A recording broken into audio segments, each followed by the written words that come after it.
Hey there, kiddies. Welcome to dear episode... God, Drew's dead. Welcome to episode 6 of H For Heroclix. I'm your host, Hunter Smith. And I'm Austin Smith. It's just the two of us here. It's like that old Will Smith song. I'm not even going to start that. Drew is working, Dead. like typical loser. Dead. And we are recording this on Wednesday instead of our typical Saturday, Sunday, because we went to Gencon last weekend. I would say like it was almost a week because it was 4 days. It felt like a month. I know, right? I'm trying to think when I've been this tired, and I can't. Nothing's coming to mind. I literally rolled out of bed all 4 days and Monday, Tuesday. Maybe back when I was doing MMA after like a full week of training and sparring, I'd be pretty freaking tired, like where I felt like I could sleep for 2 days. But Sunday when we got home, it was like that. I just passed the F out. I was gone. Dude, I crashed. And then I got sick, and I was getting sick Sunday. I knew it felt like it was hitting me, but it's mainly because they're just so worn out and your immune system just drained. Like we went from 7 a.m. pretty much as far as getting up and getting ready and until like 11 p.m. every night for 4 days straight. Literally got 4 hours of sleep a night for all 4 nights. But it was worth it. We had a lot of fun. We kicked some major ass. You guys did. I Awesome. want to talk about it. Oh, we were going to talk about it. You're not getting away from it. So today's podcast is going to be a little short. It's going to be a quick recap of our experience at Gen Con and a little bit of news and a little bit of community, but we'll be back on the full episode schedule coming this Sunday. And we'll bring Drew back from the dead for that. And I guess we'll bring Drew back. And Phil's gonna be coming on. I don't know if I can't remember. First? Yeah, I don't think it's this Sunday. It'll be the next Sunday. So a lot of people actually gave good feedback that they liked Phil being on. So I guess I'll bring him back around if I have to. Let's move into Gen Con. Well, first let's give a quick description to those new players who may be unfamiliar with Gen Con and how it works. It's a bunch of sweaty nerds in a small enclosed space for 4 days straight. That's pretty accurate. It's also a line convention. Gen Con is a line simulator. No. Gen Con is a gaming convention, primarily board games and card games. Yeah. It's not your typical Comic-Con or a video game convention. It is a board game convention, pretty much, and card games. They do have a video game section, though. Right. Where, like, developers are showing off stuff. We competed in video game tournaments there in previous years in fighting games in Street Fighter and Marvel Capcom. And I know they have Halo and Call of Duty and other stuff. So they do have video games there, but it is 95% board games and card games. They have tournaments. They have majors for Magic. Is there anything that has majors there besides Magic and HeroClix? Magic's the big one. They do a lot of cash tournaments for other smaller games. Like Legendary had a really big cash tournament. It's like the capital of gaming, I guess. I think Axis and Allies had some tournament stuff too. That was probably my favorite part, seeing like those World War II looking old guys with their hats on, moving boats and stuff across the giant table. And our fiancés were over there tearing it up with the castle game. Playing Axis and Allies with just drinking and living it up while we're playing some Clix.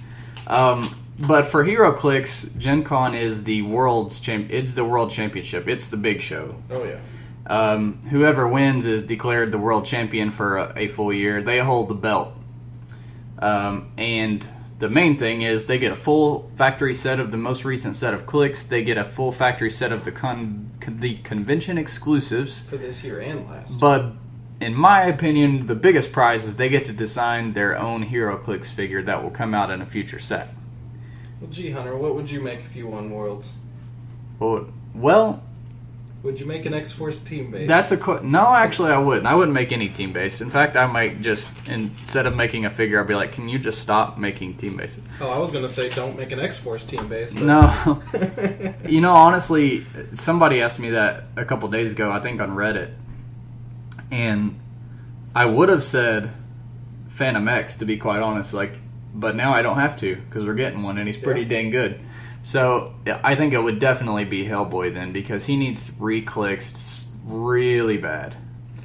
And I know the primary reason they're not Clixing him is probably because of licensing issues and such, but he needs a do-over very badly, and he's one of my all-time favorite characters, and he never really got his due justice anyways when he did get made. I'd have to say, like, I'd either do, like, a really good Carnage or an Atrocitus or Bleeze. It'd be pretty awesome.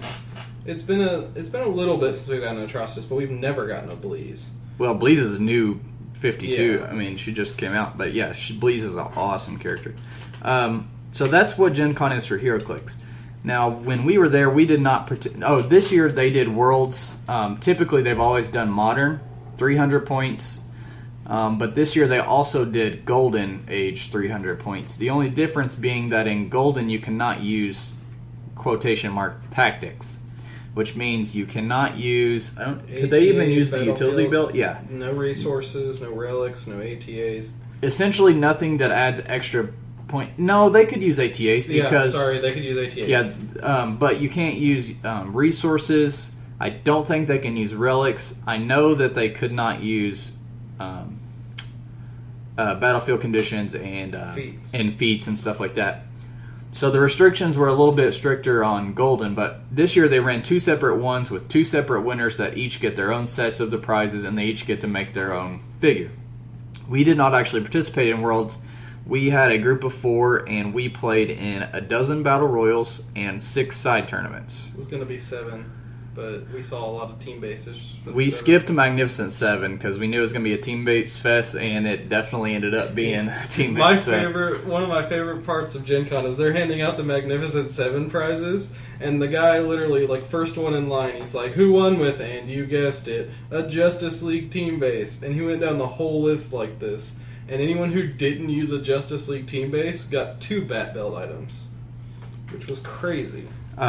We played in Street Fighter 400, Lord of the Rings 400, Lord of the Rings 1000, Halo 500, Video Game 400, and Meteor Shower. Was that it? Meteor Shower was so much. And Meteor Shower. We all did pretty dang good. Except me. You still did okay. I won 2 out of 6. You still won some cons. I got first in one tournament. Ricky got first in the tournament. I placed in all of them. Ricky placed in all but 1. Drew placed in all but 2. I think he placed in all but 1. Who's that? Oh no, Drew didn't do 4. I don't think he made it in Lord of the Rings 4. Yeah, I think he placed in all but 2 or 3. No, he placed in all but 3 because he has 6. It was the last 2 Lord of the Rings it was both Lord of the Rings events that he didn't place in. And Meteor Shower. He didn't place in Meteor Shower? No, but he was kicking butt at the beginning. Like the first 3, he got. That's right, because he got unlucky with the meteors. Yeah, I won the video game tournament and got a factory set of Street Fighter, and Ricky won one of our Lord of the Rings and got a factory set of Hobbit. And then we got, if you place well, you get a convention exclusive. So, and then through our Royals, like I said, we did 12 Royals. We split the prizes 1 each, so that's 3 each. So I went home with 9 cons, a factory set, and then I bought a Shuma and a Trinity. The line. Let's talk about the lines real quick. So on Thursday morning, you can get there right when the convention doors open, and you can buy a convention exclusive Shuma Gorath or a Trinity of Sin team base. Now, Trinity of Sin was my number 1 thing I wanted from the gate before we even went. I just want to say that piece is so unbelievably good. We'll talk about it when we get to Meteor Shower because I have stories. So we get there 10 o'clock on the dot. We're waiting in line. There's multiple doors that are going to open, and I'd say we are in the top 20 of our door. We're right near the front, so we're thinking we should get in fine. Doors open, we go right in.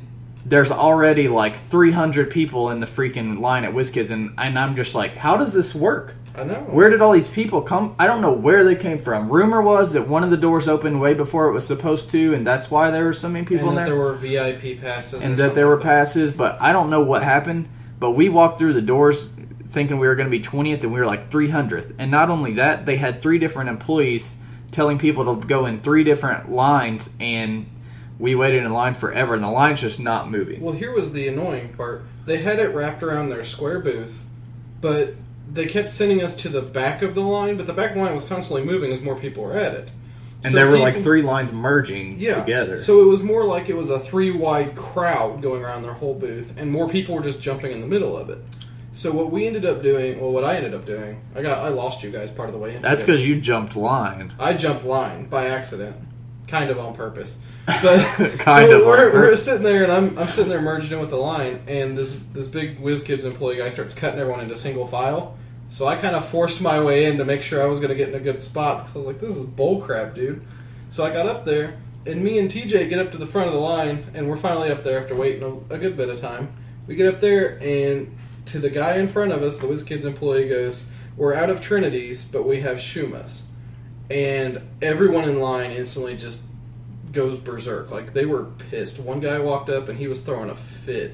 Like, we thought he was going to start sweating. Yeah, I saw a couple people who were getting, like physically aggressive and were very upset. But I don't want to say you should... I don't want to give them a pass and say rightfully so that you should get physically upset, but they had every right to be upset. We all had every right to be upset. They totally screwed up Thursday morning. Totally. Oh, yeah. And they even admitted it.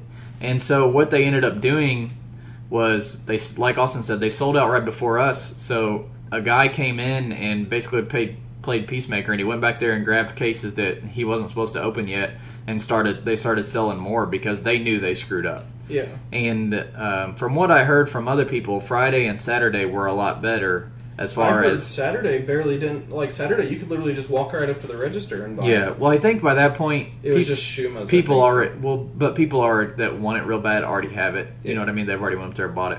But I heard that Friday morning and Saturday morning went smoother, but they did not have their stuff together that morning. Man, they were just totally. They almost had a riot on their hands. There was a big discussion about that because. You shouldn't set up something like that in that conference hall. Well, that's not the way to do it. Long story short, we did end up getting them barely, luckily, and we went and played our tournaments. They all were a lot of fun. Oh, I loved all of them, except Lord of the Rings. We met lots of fun people. We played against a lot of guys on Realms. I'd say 90% of the guys I met, I was glad I met and I had a blast with, and there was only a couple people who I didn't really care to play against, and even then it wasn't a big deal. There was like, I think I only ran into like one person, and I was like, I never want to play against this guy again. Austin had a problem with a guy who like literally very obviously stalled for time at the end, like the last 20 minutes of a match. Like as soon as they announced the match was half over, like he literally just stalled, like took 15-minute turns. Oh, it was horrible. Basically, like, it was all... I had poison ticking on him. He couldn't get through my dampeners, and his only option was going to be to pass turn to me, and I was going to kill his figure and win on points. So he literally just stalled and took 15 minutes to make a decision that was literally one of those, I have to crit to damage things. And he just sat there and waited, and it frustrated me so bad, because Judge walks over... And it was like timing around last action, and the guy clears right after he said that, and it left a bad taste in my mouth. So we had a bad taste. We had a bad time on that, and I had I didn't get pissed. Excuse me, I didn't get pissed, but I did get ticked because in all of our Lord of the Rings games, as we expected, and as I kept telling them, Arwen was king. Wish you could see me holding up my middle fingers right now. So. Yeah, on 400 I played Arwen. I think 80% of the teams had Arwen. There were only me and Drew were like the only Forces of Sauron teams there. And my opponent, and I think we've talked about this on the podcast before, and I talk about this to friends all the time. I have a bad habit of like feeling bad and taking it easy on people when I'm playing a piece that I know is stupidly broken. And Arwen was that case, and I did not want to actually even do her Loudwater thing because it's that stupid. So at the beginning of the match, we both have Arwen, and the guy's acting like... He almost was like pool sharking me.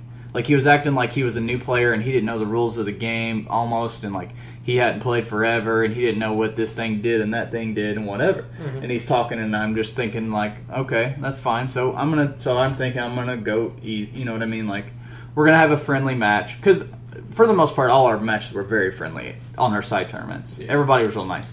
So... At the beginning of the game, he has a chance to Loudwater first, and he's like, I'm not going to do this. I think it's really stupid. I'm just not even going to fool with Arwen. And I was like, well, that's that's fine because I totally don't want to do it either. Me and Drew totally did that in the 1000 because we didn't want the Saurons just to slow the game to a crawl. Yeah. So I was like, that's fine. I won't do it either. I want to have a legit match. I wanted to swing with my Sauron for once. So we had a gentleman's agreement that we weren't going to do it, right? So I obeyed the gentleman's agreement. That was a terrible mistake. And I set the pacing up, and a couple turns later, my Legolas just freaking blasts everybody for like 3 each. That Legolas is ridiculous. Because I had an enhancement, and he does 6 damage if you set your shot up right with his powers. And I had like all of his clicks, all of his 3 primary attackers down to their last click or maybe their second to last click. Guess what happens? He broke the gentleman's agreement. Down comes the goddamn Loudwater, finishes off my Arwen, and from there on, every turn was Loudwater, Loudwater, Loudwater, and I'm thinking, what about that little agreement we had there where we're going to Loudwater? No offense meant to my opponent from the 400 if he happens to be listening in. Like, I had a really fun match with him. But that Loudwater, even when I'm running figures that are made to where like 2-3 clicks in, they're actually better, it's still, the hindering alone was enough to slow my game down and give his Legolas so many It's also shots. a smoke cloud, so it's -1 attack. It was horrible. Even if that power was just smoke cloud without the damage, it's still really good. It's still really good. Yeah, I mean, and it slowed my army to a crawl because I was running a minion team, so I literally was moving like 3 squares a turn repeatedly. So in our 1,000 point Lord of the Rings tournament, it came up again, and I was running 2 Arwens. One I had planned to... Did you tell your mother you're gay? One I had planned to do Loudwater, and one was just to carry and to fight with Aragorn, because it's a great piece, period. And because if you play with Aragorn, she has an 18 defend, he has reflexes. Yeah. You give him a 20 defense, basically, and she carries him into the fight. Yeah. So one of them I was playing to fight, and one of them I was keeping back in case I needed a Loudwater. Well, I go up against the first opponent. He's like, Arwen, huh? And I'm like, yep, 2 of them. And he's like, and he's playing basically the Nazgul, like a whole team of Nazgul and Sauron. And I was like, well, I tell you what, I'm not gonna Loudwater unless I only had 2 other people on my team who had exploit or penetrating. I said, if these guys keep trying and they cannot hit you, then I'll probably Loudwater your Sauron to get him down past his impervious. Because that motherfreaker has impervious like 6 clicks. Yeah. So he's like, I appreciate that, and that's all I ask. And so we have a fun match. It's very, very close. And I had the new Legolas who has exploit, and I had like... Both those Legolas I had like Shagrat or Yazneg or somebody who has exploit. So I ran both my exploits in on Sauron. Both of them missed 3 times each. And then they get killed. And I was like... I got no choice but the Loudwater. And he's like, I don't blame you. He's like, I'm surprised you waited this long. So I start Loudwatering. I Loudwatered him a few times, and then Legolas and Gandalf kept pegging him, and he kept missing impervious, and finally I killed him, and then I stopped Loudwatering. But we had a really close match. I would say, like, overall, my experience with Lord of the Rings, I'm not going to, like, bash on the clicks. Lord of the Rings clicks are some of the most fun I've had in clicks, kind of like Street Fighter, which I don't know if we're going to break in and talk about. But Street Fighter clicks I like because they're all positioning oriented. Since they're all on the same page, really, there's a lot of good positioning, a lot of good chess-like play where it's chess with superpowers. Yeah, and their movement's not super high, so it's real slow and more deliberate. It's more tactical. But my only beef with epic actions, 1 is Arwen, 2 is Sauron, and I played Sauron. Sauron just slows the games to a crawl. I wish instead he had a different epic action, excuse me. I wish they'd go back to when epic actions were once per game per character. Then I feel like it wouldn't be as bad. I don't. Well, maybe some of them. Maybe the better ones they've made I once could be per fine game. with that. Like, make a really good one, but then make it say once per game you can do this. Because, I mean, like, I like epic action. Well, I like some epic actions, I should say. Some of them feel like they're ridiculous. Aragorn's is the best. Is that the leap climb one? Well, it's probably not better than Arwen's, but it's the second best. Yeah, everybody on your team gets to move, and Radagast is really good too. See, Aragorn's, you get to move more people, but they have to do it at the very end of your turn. Radagast is instantly. It's basically a quadruple TK. Everybody you can see can move for free. The guy who won 400 Lord of the Rings won with a Radagast team.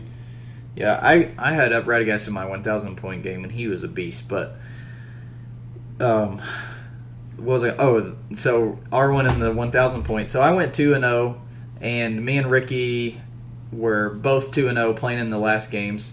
And I played the guy he had just played, and the guy was like so salty because Ricky was playing double Arwen, and he had no qualms about Loudwater every turn.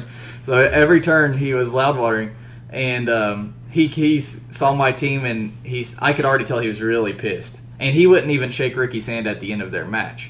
So third round, I'm like, great, I got to deal with this guy. He's going to be in a bad mood the whole time. I imagine Ricky looked across the table and was like, I'm going to make it rain. And it just rained water. So my third round, the guy was like, oh, this is going to be great. And then we played it out. I didn't Loudwater at all, and he started like being in a better mood. Like, oh, it's not going to be Loudwater every 2 seconds. Which he had an R1 too. So anyways...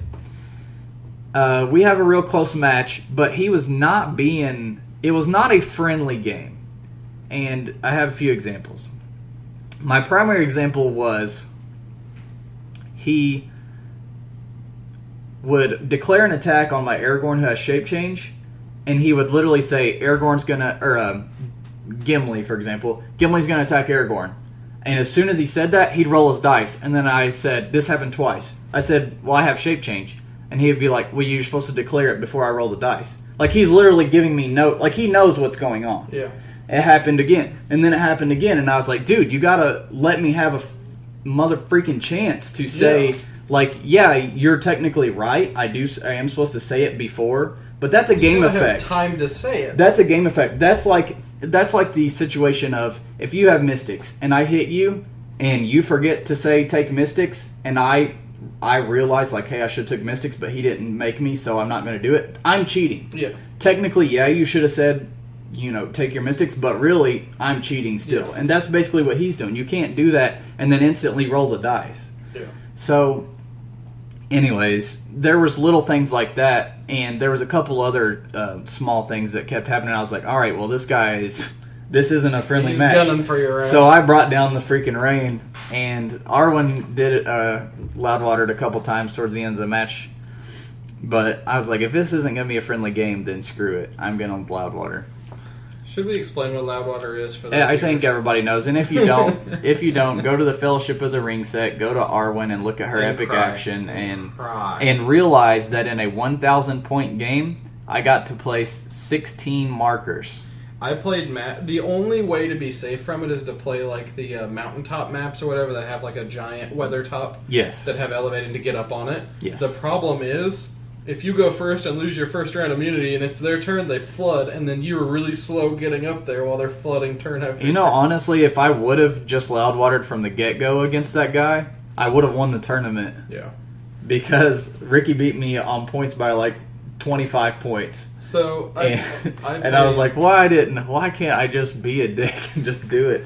I just can't bring myself. I don't know what. I have a problem. I have a legitimate problem. I feel bad because like one of the guys from Realms that I was talking to, I played against him while I was there, and we were playing. Well, we'll get to that when we get to Meteor Shower. But like for 1,000 Lord of the Rings, my favorite thing I did that Saruman in 400 points is not worth his points. He is. It depends. He's map dependent though. You can't run epic. You shouldn't use his epic action. I'm going to say that now. Too few of the Lord of the Rings clicks don't like shift massively from click to click. And it's too risky. It's a 50-50 shot, and you only get to choose like 2-3 people or whatever. It's like 1 per 200 points. It's 2 people. I had trouble with him in 400. I didn't run him well. In 1,000, though, I went up against a kid my first round, and he had another Forces of Sauron army. We played in the Hobbit Hole map. I positioned my Saruman in Hindering. Through a wall, I could see his Sauron, and I kind of put my Mouths of Sauron at the entrance, so he moved in and got tied up. So all of his people are within line of fire of his Sauron. I mind control his Sauron and do the pulse wave, where I can give everyone an action token instead. None of his people had willpower. So I slowed his whole army to a crawl, and turn after turn just kept doing that. It was great. I mind controlled the first guy Sauron like so many times. He was like sick of it. By the end I was like, shouldn't have played Sauron. Because I'm just quaking everybody. Me and Drew had a good one though that last round. Like, I told Drew, I was like, we're not going to do the epic action. We both agreed not to. We wanted to have some fun with it. I was like, I want to swing with Sauron. All day long it's gone to time before I've been able to, because I have to keep using his epic action to stop Arwen's. So I told Drew, I was like, I won't use it if you won't use it. And he goes, fine, we shook on it, and we went ahead and played. because I can trust Drew not to be a bastard sometimes. So I had to teleport my Sauron in and smack his Sauron, and his smacks me. So for the next 45 minutes, it's Sauron smacking Sauron, and archers just raining hell on each other's heads. And that was probably the most fun match I had of the whole time. Like, we just went at it. That's Sauron for 335. I would seriously play him in a large Golden Age game for fun. He was all our tournaments were a blast. Oh, yeah. Even like we said, we only had a couple negative experiences. For the most part, we met some really awesome guys. Yeah, I had some of the most fun, closest, most satisfying wins of my life. Like some of the best games of my life. Man. I want to give a big shout out to like Steven, who's rock good on HC Realms. Like, I was always happy to see him at a tournament. Because yeah, me too. He was well versed in the game. He knew what he was doing. And he was fun to play against. Him and there were a few other guys from Atlanta that were with him, I think. He had a good attitude. He was everything you need. Good attitude towards the game. Good at the game. Good at the game. And he was very... He was a graceful loser, too. He was very articulate in what he was saying he was going to do. It wasn't perp. He was like, perp that, perp... You know what I mean? Like, he would be like, I'm going to blah, blah, blah, blah, blah, with blah, blah, blah. Here, like he was very. He did everything you're supposed to do. Yeah. He wasn't one of those guys who's like, I'm gonna outwit super senses. You're like, what? And then your turn. He didn't try to quake me and then say, oh, you should have rolled super senses already. So he played very. I played him twice as well. I look forward to meeting him at future tournaments. I played him in the video game tournament, and he had Halo, and I had... So I played... The tournament that I won was the video game tournament. Like I said, I just played the Locust, who I've never played in my life. Yeah, screw those guys! I never played them in my life. I noticed they were a perfect 400 if you play one of each, so I was like, well, this is my chance to play them. Hey, Hunter, what map did you put them on? So I thought, for maximum dickishness, I'm going to play these guys on Bizarro World. So I borrowed Bizarro World, and my God... I wrecked people. You know what I learned? You know what my whole Gen Con experience can be summed up in? Language warning. Fuck frag grenades. So yeah, on that map, General Ram can phase, knock somebody off of elevated with his TA for 2, and then he can chuck a frag grenade. Which if you play, it's all about placing, and that's one thing I pride myself on is my placement and my positioning. And on that map, if you're good at positioning, it is just free damage left and right. Grenade here, knock off the roof for 2. Grenade this guy, knock off the roof for 2. Me and you had to dance around. I went up against you that first round. Me and you had to dance around those rooftops for like half the time. Yeah, that map is a pain in the butt trying to get into a fight. That's true. Especially for me, because I had an enhanced ball team, why I hated frag grenades. Because they split up all my enhancements. They threw a bunch of my people off a roof. He and I had a really close match. He had Halo, and then I beat him on that and ended up winning the tournament. And then on the Halo game, we were both 2-0, and we were in the finals, and he beat me. So we need a rematch sometime. I'm sure we'll see him again. I think we might go to Origins. We were talking about that last time, like just for a day or something. Yeah, it's not that far from here. It's only like an hour and a half drive, actually. And from what I hear, the lines are a lot shorter as well. But there's less cons that you can potentially win. It'll be fun. Anyways, Street Fighter was fun. I had one of the fun, we saw people playing what I was afraid of people playing. Double Sim Bison. Double Sim TK with Bison. Because Bison in a Street Fighter only just wrecks. Because he's the only character without wit, the only hypersonic. No, one of 2 hypersonics. There's a Chun-Li that has it too. Vega has it too for like 2 clicks. But I mean, top dial, really far movement, hypersonic. And he was playing with 2 Dalsims and a Bison, and there were 2 guys playing that out of like 10. And I was like, my God, we are going to get destroyed. It was painful. I was proud of myself, though. My final game against the guy that stalled on me, he murdered my Bison right off the bat. I made a really bad positioning error. And he nailed him. Well, I put Evil Ryu in stealth, and he told me, he's like, I don't know what his bottom dial is. I'm afraid of him. No, and I said it as a quote to someone else after a round in a tournament. I said, HeroClix is a lot of what you know, but it's also what your opponent doesn't know. Like, legitimately doesn't know. Yeah. Not like cheating or anything like that. And that's one thing you have to play to your advantage. If your opponent doesn't know what your bottom dial is like, abuse the crap out of it. Especially Evil Ryu's bottom dial. And his bottom dial is plasticity, toughness, penetrating, all damage he deals to other Street Fighter, because it's all martial artists. It's only people who share a keyword with him. All damage he deals is penetrating. And he has poison on that. His poison's considered penetrating. So I played that so well, like, he has perp on his top dial and invul, so I murdered all his penetrating characters and started perping down his Sagat, which had 3 damage, so he had to rely on crits. Murdered his Sagat, did a lot of good positioning, and then he ran around the outside of the map with that Chun-Li that carries for 7 range and Dhalsim, making me push myself. Well, then I tied up with the plasticity poison, and that's when he stalled for 15 minutes. And I didn't know I could call a judge on that, or I totally would have.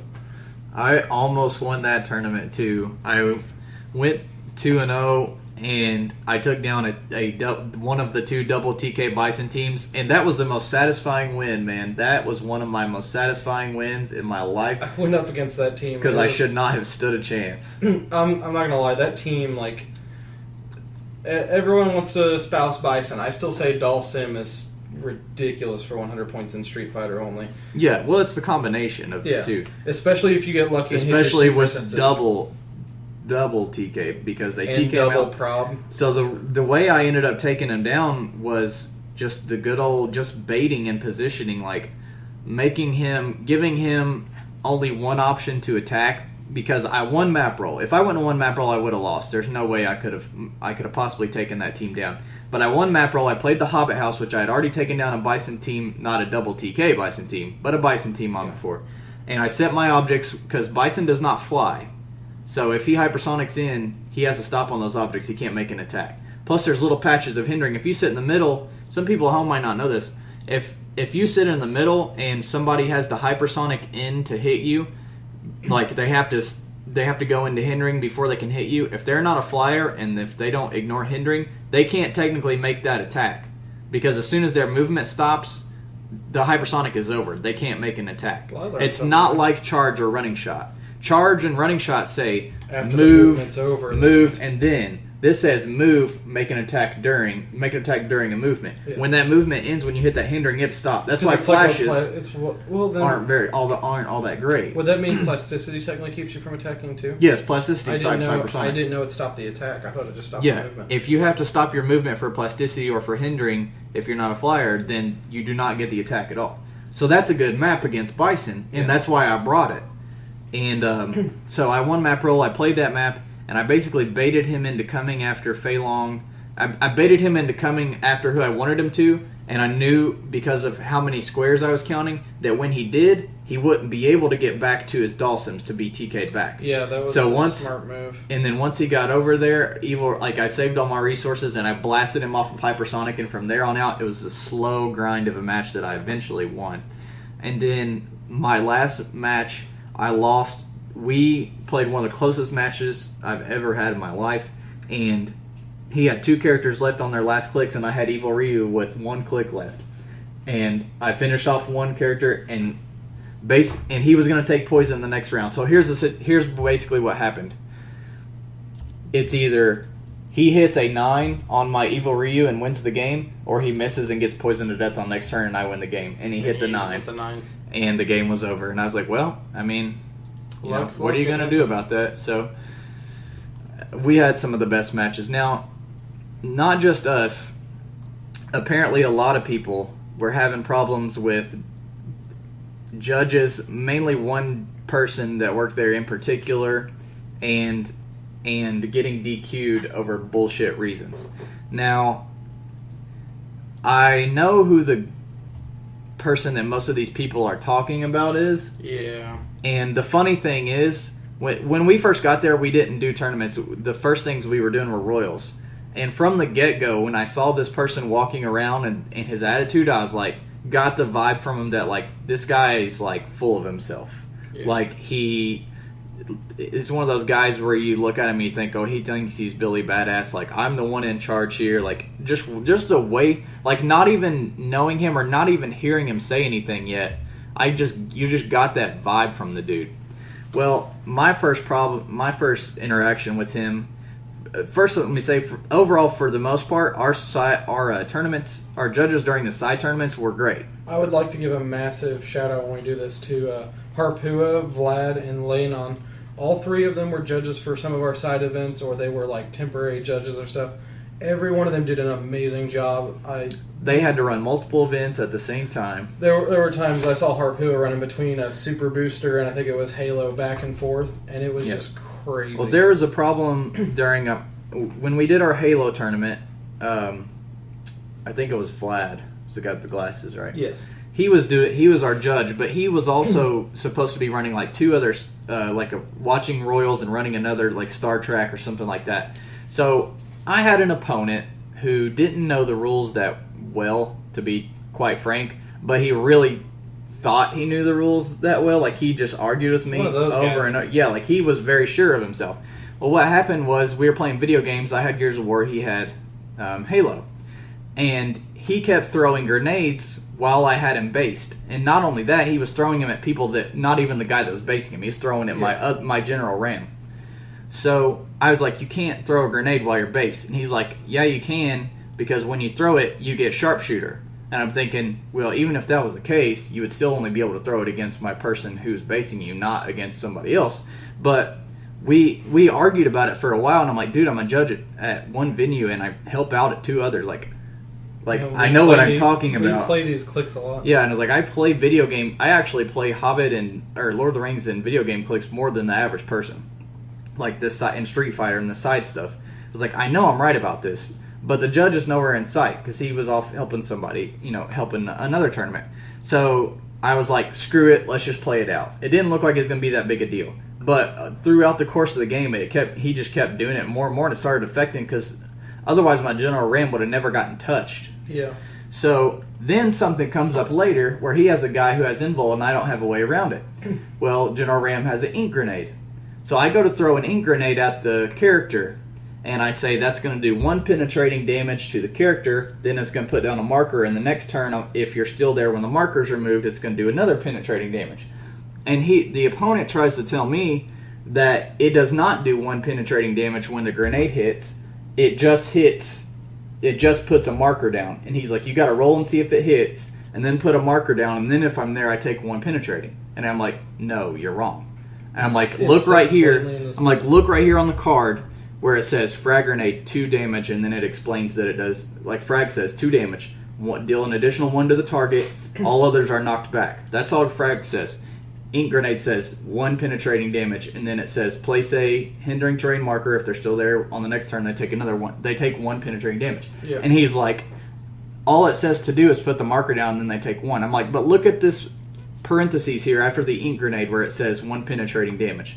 And he's like, yeah, but all you're doing is what it says. Look on the frag, it says deal 1 additional to the center person, and everybody else gets knocked back. I'm like, if you're following your train of logic, then you're saying that a frag grenade does 0 damage and only does 1. I'm like, you're misreading this. And he's like, he just argues with me like he knows he's right. And he's like, we can call a judge if you want. And I'm like, yeah, I would like to call a judge. So we sit there and we wait, no judge in sight. 5 minutes pass, no judge in sight. And I start to say, screw it. Let's just get this match over with. I don't want time to run out. I start to say, screw it, and then I kind of look at the board state and I think about things, and I'm like, no, this is going to be a huge, this may make or break the game. And honestly, it was going to make or break the game. So the guy that we were talking about a minute ago, who I kind of got a really bad attitude vibe from, is walking by. So I'm like, well, we should just stop him. Because he has a NECA shirt on, just like all our other judges have. Yeah. And we had seen him running all the Worlds stuff, because we were paying attention and sitting right beside Worlds the whole weekend. So we stop him. I ask him both the question of the ink grenade, and I ask him the question of, can you throw grenades while you're based? He rules incorrectly on both things. He's looking at the cards and everything. And I'm just like, wow. Not only am I going to get screwed and probably lose this game from this, but this is the guy who's working on Worlds. You have somebody running Worlds who doesn't know, who misses 2 things, and I was like, it sucks because as the player and as me knowing the rules and the way tournaments work, I know that I have to suck it up and now play like that, knowing that I'm right. Yep. I have to play wrong because the judge screwed up and I have to finish it out.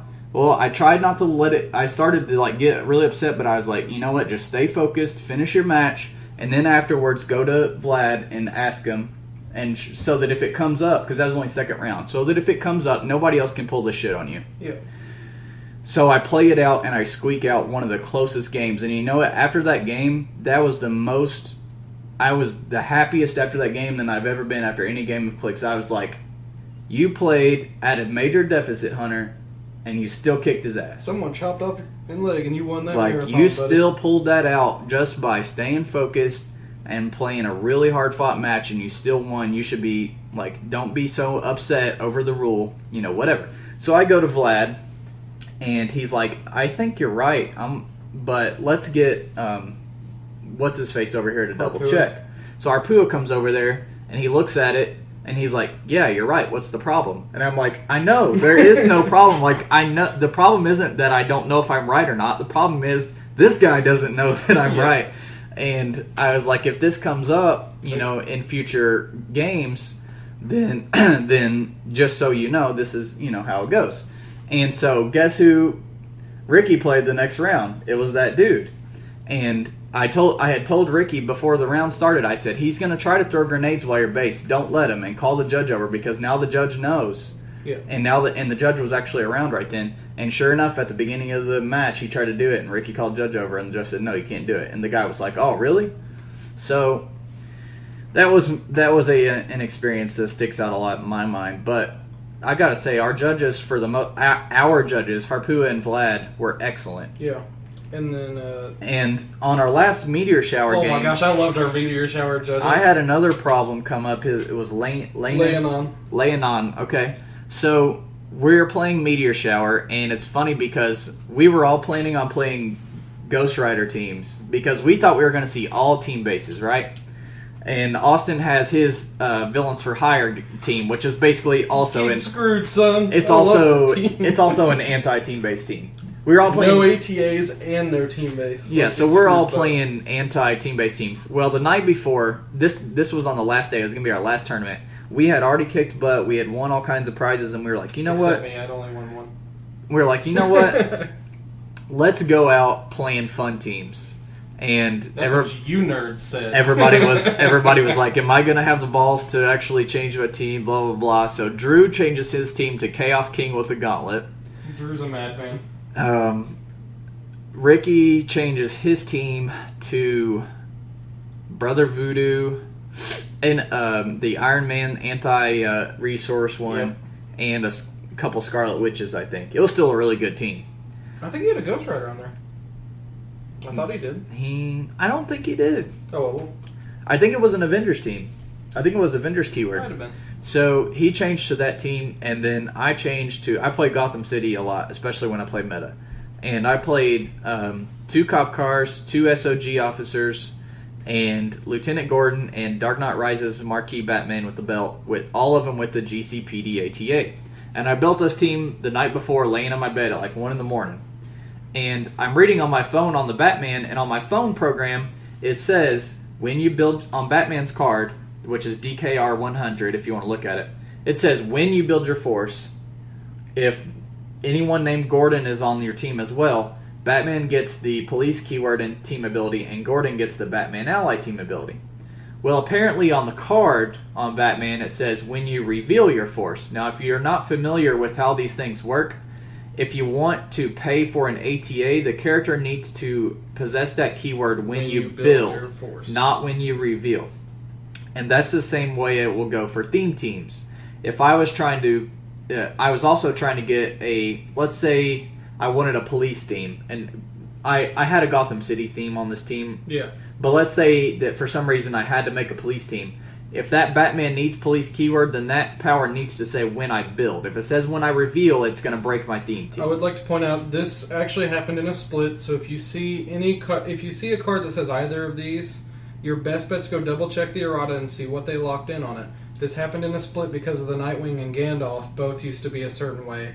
They decided to split it where some are when you build, which means they're eligible for theme teams and stuff, and some are once they're on the board and everything, which is when you reveal. When you reveal. So my phone was right, but my card was wrong. Well, before the match started, we're filling out our sheets, and I put GCPD ATA on there, and I'm like, okay, everybody's paying for it, including Batman. And then I'm like, you know what? I should bring this up to the judge, get it pre-approved, so that if Batman uses it, somebody can't go, well, Batman doesn't have police. I can prove to him. I would like to point out that's one thing I did do a lot, and massive shout out to the judges for that. They took a barrage. Vlad especially took a barrage of questions from me before matches. I was like, I just want to confirm this stuff before I go into matches, so that way it doesn't waste time when the game starts. And he went over a lot of it with me. I think 3 or 4 questions almost every tournament, and it was awesome.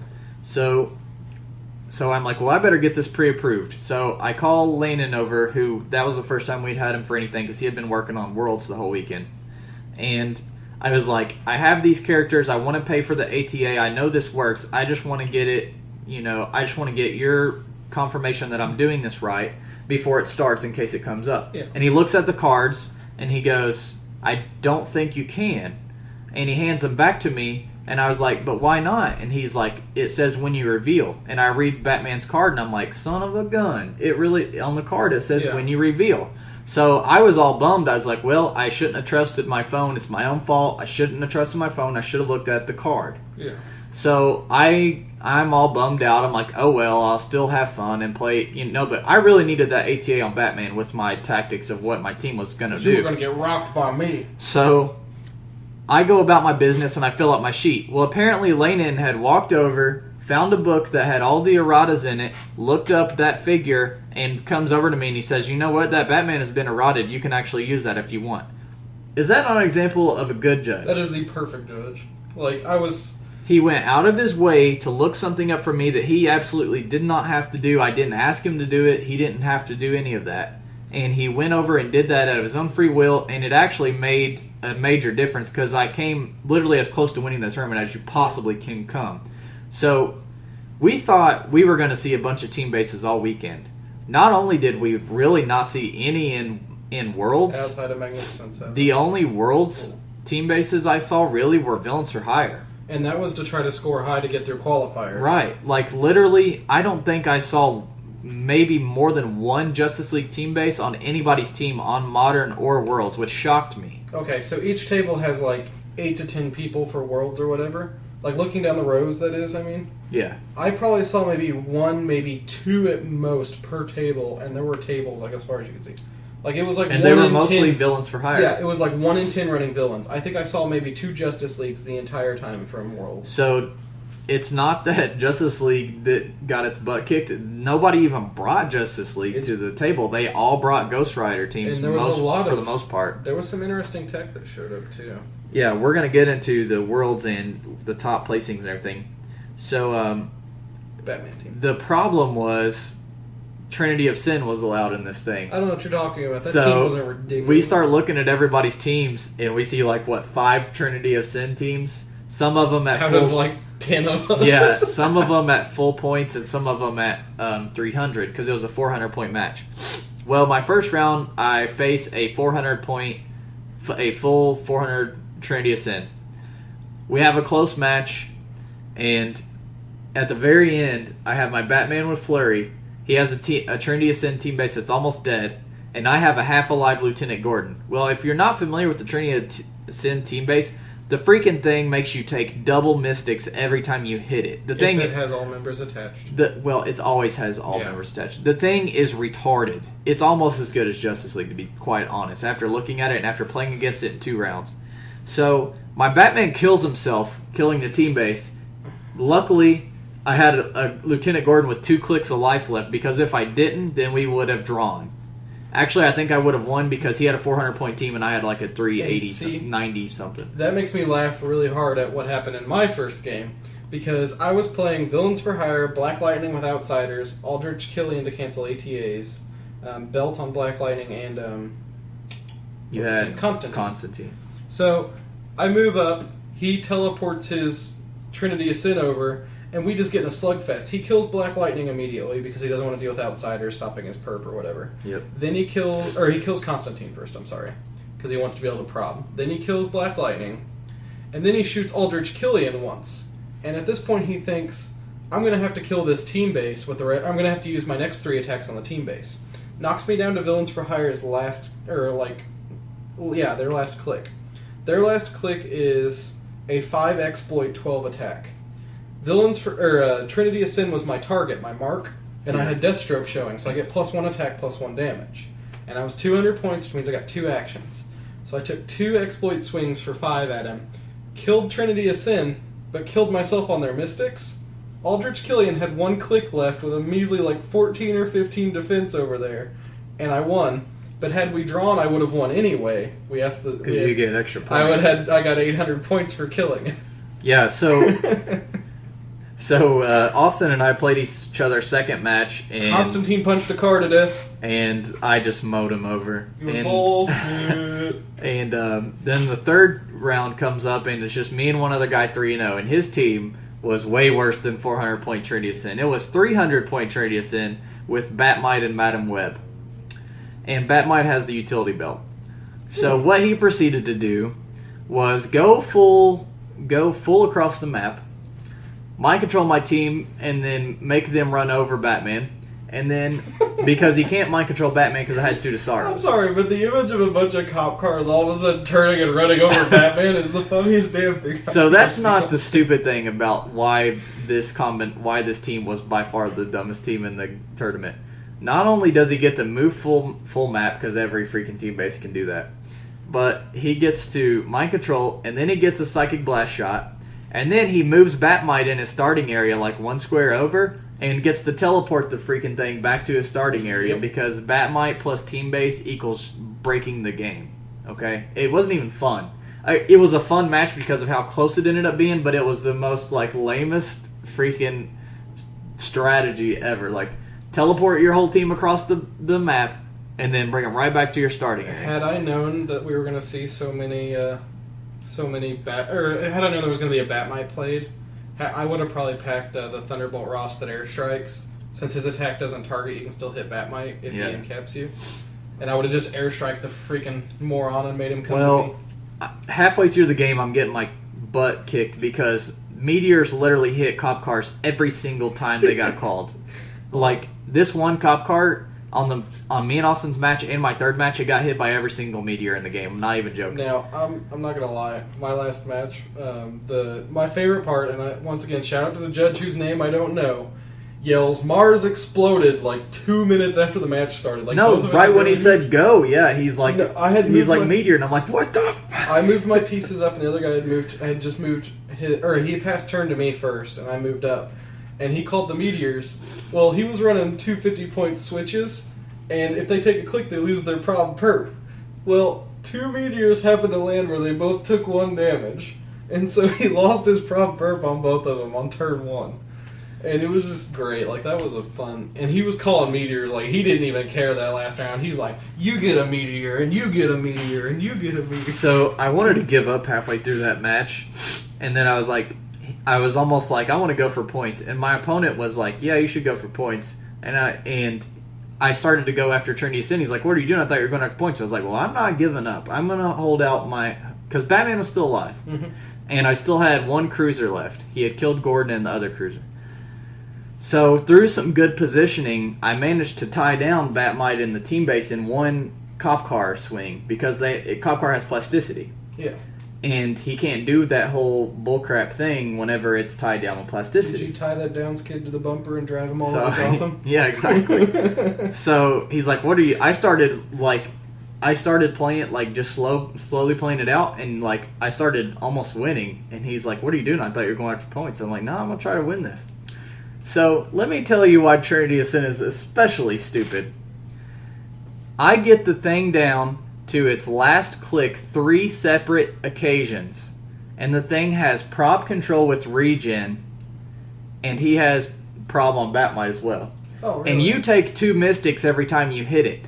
So basically what would happen is I would hit it down to last click, he would get to regen and have 3 chances to roll a good roll, and then I have to take 2 mystics once again to get it down to its last click. I still managed to get the thing down to its last click 3 separate times before time ran out, and I lost on points. I got 0 points for that match. Even though all Batmite and Madam Web and Trinity of Sin were all in their last clicks, I got 0 points. and it looked like a blowout. Those are the most painful matches. I went from literally going to win the tournament to barely getting a prize because I had second place. Yeah, because you had Villains for Hire. I ended with 1,800 points. So Austin, 1,200-point tournament. Austin and I had the same record, yet he had like quadruple my points because Villains for Hire is stupid. It was great though because I felt sorry for the guy. I can't remember his realm's name right here, but I went up against him last. He was the one with the 2 switches that got smacked. He played the Shadowland map to try to weaken my Villains for Hire, which its LOF is, or its range is like 7. Shadowland dropped it to a 6, which was like a big, oh no. Well, I'm running Villains for Hire ATA on my Villains for Hire. He's running Villains for Hire ATA on a Deathstroke and an Enchantress. He has an Enchantress and some other stuff. So I move my Killian up, which cancels his ATA. He moves his Killian up, which cancels my ATA. I outsiders his Deathstroke, so he can't perp once he heals the switches back up with the Killian support. And then I just murdered that Deathstroke. Like, it was ridiculous. I felt so bad afterwards, but it was a fun game. Long story short, we had one bad judge, but we also had a lot of really good judges too. I'd like to say, like, I do want to point out, I know we've spent a lot of time ranting about the bad experiences, like the smaller ones we've had. Overall, it was an excellent experience. Overall, almost every single person we met were some of the nicest people. I really look forward to meeting most of them at future tournaments. And the judges we did have that were for our events were some of the greatest judges I like. And like I said, I had some of my favorite games of my life, almost every one of them. If I think of the top 5 favorite matches that I've ever had in my life, literally like 4 of them happened over last weekend. But like I said, there was one guy in particular who was causing problems. Well, I forgot to mention that right after he screwed up my 2 rulings on the Halo match, we were waiting in between side tournaments, and I'm sitting next to him and one of our side judges, right? And they're doing Worlds. I want to say it was Golden, but I'm not 100% sure. And what's happening is they're getting ready for the next round, and people are filling out their build sheets, and they're bringing them up to him when they're ready. Mm-hmm. He's sitting. A kid comes up with a question about how he should fill out his resource thing, okay? Or this is first round. This is before it started. So the kid comes up and asks the question, and the guy answers the question, and the kid sits there and finishes out his resource thing. And then he passes it in. He gives it to the guy we're talking about, the judge we're talking about. And a couple more kids come up, and they give their papers as well. Well, then the guy starts flipping through the back of everybody's sheets and notices that the kid who came up and did the resource thing apparently didn't sign the back of a sheet. Now, there's still there was still a few minutes left before they started. Like he didn't say, "Okay, let's go. We're starting," and then flip through the papers. They were still sitting there waiting. Like there's plenty of people still filling out their stuff. He starts flipping through the back of everybody's papers, pulls that kid's out in particular, calls him back up there, says, "You didn't sign the back of your paper. I'm going to have to DQ you." And I'm just like in shock. I'm like, "Well, it's like in that really? Like you have all this time that this kid can fix his sheet." And yeah, technically he turned it in without signing it, but that's such a dick move. That's such a dick. I'm sorry, but that's such a dick move to DQ people when there's that much time left. Like, just be a nice guy and let him. He's obviously not trying to cheat. It's not like he said he. It's just an agreement to the back. Like, it's not even like an important part of your build or anything like that. And, like, it happened to me in the side tournaments. I forgot to sign it. It's really easy to when you're stressing over those papers. Forget about that thing. Well, but also on some of our tournaments, they didn't sit and explain how to do it. They just passed them out and said, and you just did it. And the judge, the few times that I did forget to sign it, they handed it back to me and said, "Can you sign the back for me?" And I was like, "Yeah." And I handed it right back in. There were no problems. But I get that it's Worlds and it's supposed to be like this serious atmosphere, but it was just... It left a bad taste in my mouth. Like, I really hoped... Like, I think that was, Thursday or Friday night? That was Friday. All I know is I remember hoping that I never ran into that. Because he was really, he was kind of an ass when he DQ'd him, too. Like, that's what I'm trying to say. He had this attitude, like, I'm in charge here. I'm Billy Badass.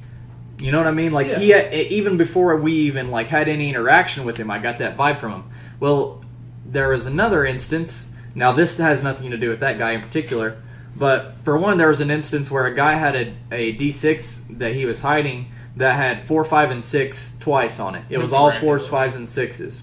Yeah, and apparently, supposedly he was playing Dracula with it.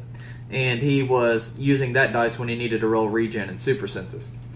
He got DQ'd, rightfully so. Yeah. There was another guy who got DQ'd who was a close friend of one of our guys we met playing side tournaments, and he came up during side tournaments and he had just been disqualified and he was all upset. And he tells us what happened. He said that he had his hero tray up on his table. He's filling out his stuff. He has a 25-point Batgirl up there, too. He just filled out his sheet and double-checked everything. Yep. Everything's good to go. He leaned down under the table to get something out of his backpack. His action tokens, I think he said he was trying to get. Yeah, get like dice or action tokens or something. I forget what he said. And he says when he gets back up, he's setting his stuff up, and his opponent goes, "You're missing," because you have to hand your sheets to each other, and you have to sign off. And his opponent goes, "You're missing your 25-point Batgirl that you say is on your sheet. We're gonna have to call the judge over and make sure that this is okay." And the guy's like, "But the Batgirl was just there." Like, the guy... The guy didn't even help him look for it, right? Just instantly said, we need to get this...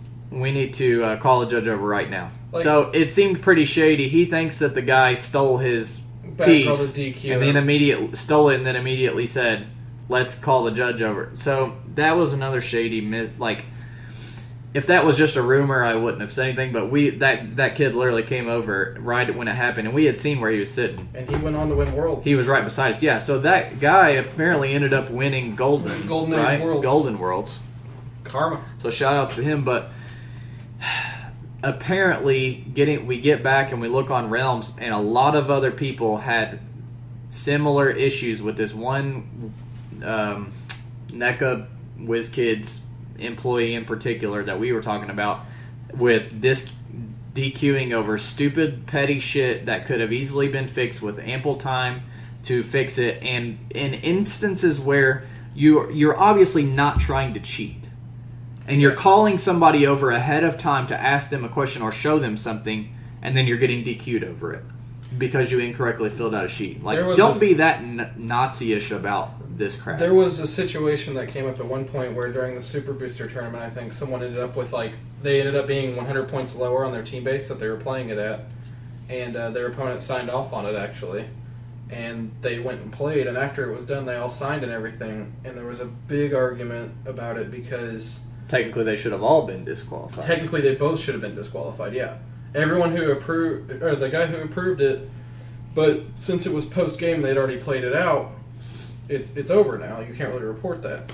But the guy was... But there were other instances that the exact same thing happened where people got DQ'd. Well, that's what I'm saying. Basically, they weren't consistent with... Like, one judge would do one thing, and then this other judge would just immediately just DQ everybody over everything. Well, yeah, that's what the particular judge did. Was he was saying he should get DQ'd over it, and he was like, it was an accident. It's like he wasn't obviously trying to cheat. He played on a lower dial, which was actually worse. And see, that actually happened to me on my on our meteor showers. I was playing the cops. I was paying for the more expensive dial. I was paying for the piloted. But I was accidentally playing them on the autopilot, which has like 4 less clicks on it. Yeah. And it lacks willpower. And I didn't realize it until the last one match. I punched with John that's why they died. That's why you fast. killed it so fast. So on my last match against the guy with the Trinity Ascend team base, we realized it halfway through, and he just let me switch over to the other ones. Yeah. And I was like, I'll finish it out with the crappier versions. He's like, no, that's cool. You can go ahead and switch it. Like, that's how it should be. Yeah, that's good. It's obvious I'm not trying to cheat. Now, if it was the opposite way, if I only paid for the autopilot and now I'm trying to cheat and use the better version, then that's a totally different question entirely. But I'm putting myself at a worse situation, obviously on accident. That's when you let stuff go. There were a lot of good situations though where judges of ours they let little stuff slide, like stuff that obviously wasn't cheating, like was out of their favor. And I was very happy to see that. Like, it was nice. It was nice of them because they didn't have to. It was a friendly environment. Yeah. And what I hear for the most part, all the other judges that were doing Worlds, it was a nice environment. It wasn't a... Yeah, it wasn't hostile. It wasn't hostile. There is one rule I would like to point out that I have learned on Realms since then that I want to bring up to all the listeners because it is important if you're playing in an official WizKids tournament. If you get a douchey opponent, they'll call it on you probably. You have to have one card for every single figure you're playing. You cannot have one zombie card for 30 zombies. You have to have 30 zombie cards present. And when I first heard that, I thought that's such a stupid rule, but then I started thinking about it, and it actually does make sense. It makes sense. Because of there's a lot of powers that say, put this on a card. And even if, let's say, your Zombies don't have anything that say that.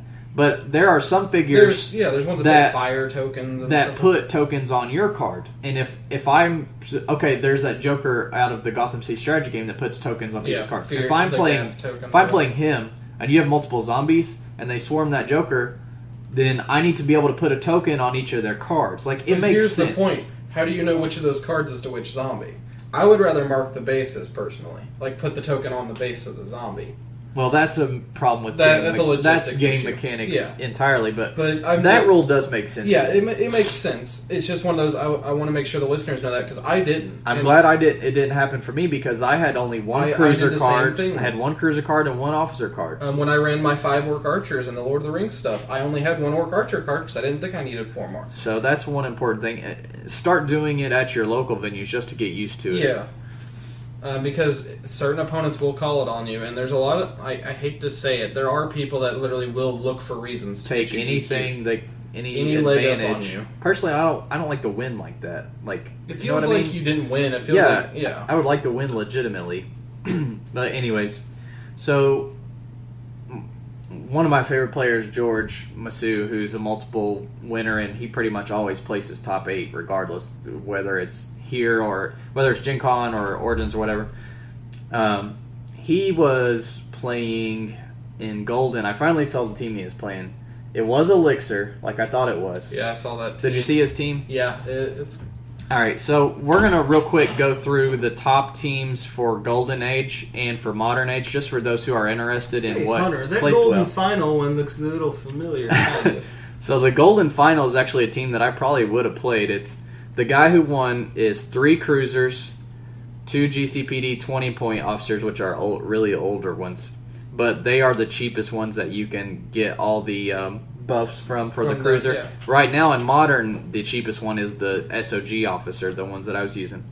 He played 2 of those. He played the Batman Talia 20 points, Little Sure Shot, and a Paramedic, all with the GCPD ATA. He ended up beating George in the finals. George was playing Villains for Hire, Boom Boom, Elixir, and Livewire with the New Mutants ATA on. I do want to point out, I like the New Mutants meta team. It would copy for Villains for Hire. Yeah, that's what they do it for. Yeah. What they do is they pop Deathstroke off the base, and they target him with the New Mutants thing, which is really cool. Third place was Villains for Hire, Uatu, Leech, and Astral Doctor Strange. Fourth place was another cruiser team. It was 2 cruisers, 25-point Batgirl, a Gotham Policeman, Batman Tab-App, Leech, Lockjaw, and the GCPD ATA. And those are the top 4s. We also have Alex, who won Modern last year. He played Trinity of Sin at 300. He got 6th place. There was 2 more Villains for Hire teams got in the top 8, and another Villains for Hire was Cypher. That's a fun one. Another Trinity of Sin got top 8. So, like we said, Trinity of Sin was very good. I was surprised at how good it was playing against it. I think we'll be seeing it a lot in the future. Okay, let's go to Modern. Modern's finals weren't as excitingly diverse. Definitely not as diverse. Still fun. Like we said, there's no Justice League team bases here, but I didn't even see a Justice League team base the whole time I was there. I would like to bring up, except for Magnificent Seven. A lot of people complain about this meta. And I want to point out, I don't like the Alpha Strike meta much. Like, it's not as fun to me as HeroClix is. But compared to a lot of other competitive games I've played, this is a pretty diverse meta. Even the teams that are dominating, like the Ghost Rider teams, they vary in a few figures each one. Yeah, if you look at the top 16, it was a decently diverse. Yeah, there's like 6 or 7 different teams in the top 16. So, Austin, does this team look familiar? Daniel Jones, who got 2nd place, Ghost Rider with belt with the Heroes for Hire. Sorry, I'm reading the wrong one. The guy who got 2nd place was Eddie Martinez. It was 1st place got Eddie Martinez, wasn't it? No, he was finalist for one. He didn't get 1st. So the guy who got 2nd was playing the team that when we did our last podcast, and we said at the end who we thought would win. And I said, I thought Ghost Rider with belt, Batmite, Scarlet Witch, and a GCPD motorcycle, baby. I saw a lot of those teams, too. They got 2nd place, baby. 2nd place. So I was so close. And if you watch their match, because there's a video of it up, he was pretty close to winning. The guy hit the Dr. Strange or the Brother Voodoo guy hit like 3 super senses in a row, or else the other guy probably would have won. And then I personally like the one that Ross Udis played, the double Blue Beetle, because I love the idea of that team. Double switch. Yeah, that's the Beetle that if he takes more than 3 damage, takes an action token instead. Well, he's a meta piece to begin with, and he's actually on quite a few teams as we go down. But he shuts down big team bases, because what do? They hit you for 5, you just take a token. Well, it shuts down Heroes for Hire as well. Yeah. What are they going to do? They Alpha Strike you. You instantly just take a token. Once you have 2 tokens, you're making them take done. Mystics as well. Yeah. So, and actually, I assume that Ross is the guy who won Origins with the Ghost Rider team. Yeah. I assume it is. I mean, it's also named Ross, and when you win Origins, you automatically get qualified for the Modern Age. George's team I want to know more about, actually. It's the most interesting when you look at this whole entire sheet. George played Lex Luthor at 160, which is the newer one from the anniversary. Hold on. He has the flock of bats with plasticity, 2 GCPD motorcycles, a butler, a lawyer, and a utility belt. I love the idea of the flock of bats with plasticity, because you know what he was doing with it? He was moving it up ahead of his team to make their hypersonic have to move out and out of the way. Yeah, and the motorcycles can carry them too. Yeah, because even though they have wing. That's such a great idea. Like, I love that team. Then we had some typical Scarlet Witch, Brother Voodoo, Heroes for Hire teams. There was a Big Barda team that got top 8. Big Barda, Oracle at 50, GCPD Cycle, Catwoman, the anti-belt Catwoman. There was a team with 3 cruisers that got really high. Airstrike Ross saw some play, which was kind of cool. The Gabe Jones Airstrike Ross team was cool. I saw the guy who played it. A lot of Batmite action, and another double Blue Beetle team. But I mean, like, honestly, like, when you look at this, for those of you who have played Magic and stuff, and you've seen how their meta games are, this is a pretty damn diverse meta compared to most competitive games. Yeah, I mean, it's a lot of Ghost Riders, and Heroes for Hire in some capacity, but there's some weird teams. It's pretty diverse. If more than half of your teams are different teams, right, and even the ones that are the top one vary in half of their composition, it's a diverse meta.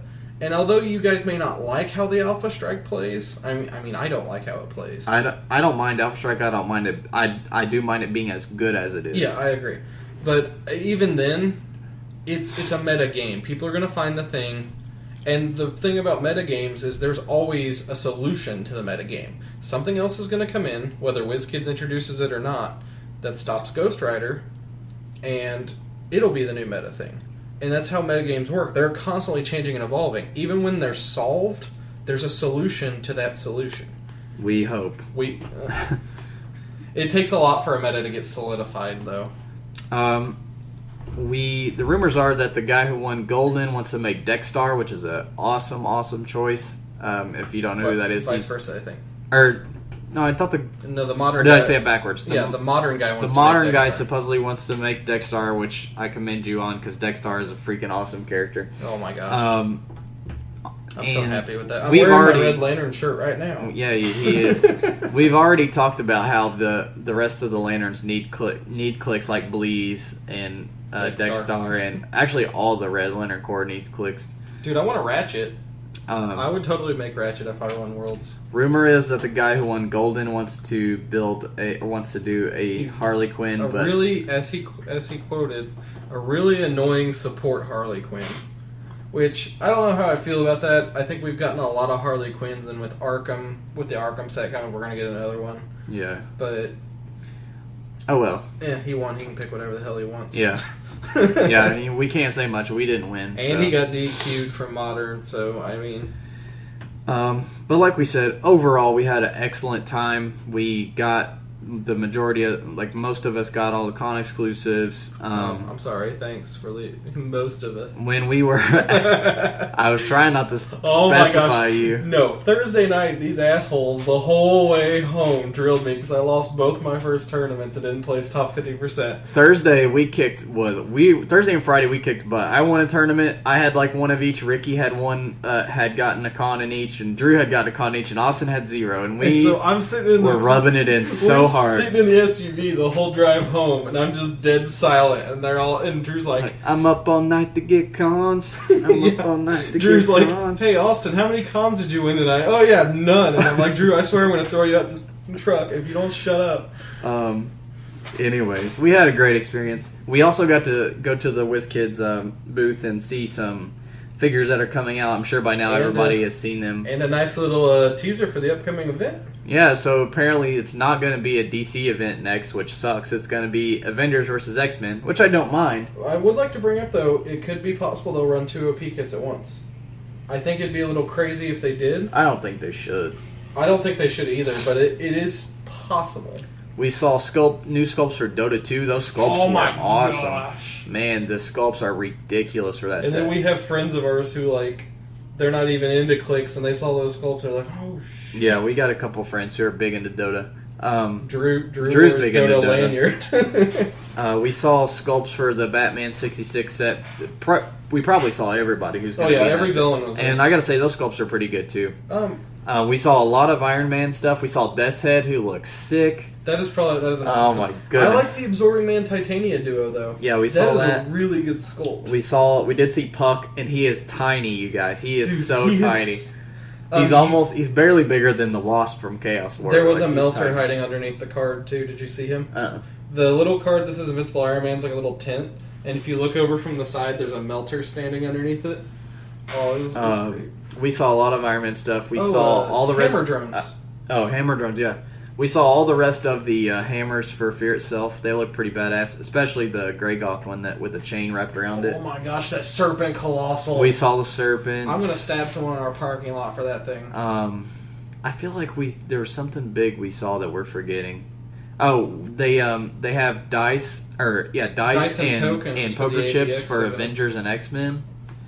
There was a Colossal Borg cube that was pretty awesome, but I know you don't care because I still feel like we're forgetting we saw something really awesome. Full Wolverine and the X-Men is down below, which, by the way, if you haven't opened a case of it by the time you read this or whatever and seen those team bases, y'all. Yeah, the Shi'ar one especially looks really sick. Oh my gosh, I want that for a shelf piece. What did we see? Well, if you guys want to look at pictures, they're all over Twitter. Actually, I think I put all of ours up on Twitter and on our Dial H For Heroclix Twitter and Instagram. You probably applied the sepia filter. On our Instagram, I did put up a ton of the new utility belt items, which we got. You can go to Dial H4, that's the number 4, Heroclix at that's us on Twitter. And then Instagram is Dial H4 with 4 spelled out. Dial H For Heroclix. And like I said, on there I have the new robot ATA that we got. Oh my gosh, I can't wait to play with that thing. The utility belt items, we got them all except for the support kit. And I lost my damn disguise kit. I cannot find it. My I'm really 25 sad. Iron Man drone team is going to abuse the living hell out of that robot ATA. Ultron drones too. Oh, I know. I can't wait, man. That's alright. I'll just play like 3 kitty prides and just face through all of them. It's okay. I'll just stab you in your sleep. We saw, like we said, we saw lots of awesome stuff. If you want to look at them, go to Twitter and Instagram. Let's get into some news and let's wrap this baby up because I gotta go buy my brick of Wolverine and the X-Men. Yeah, happy Wolverine release day, everybody.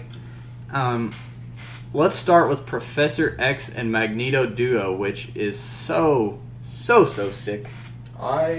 I couldn't be a whole lot happier with the way that this thing turned out. It's only 133 points. It's Safari Xavier, damn it!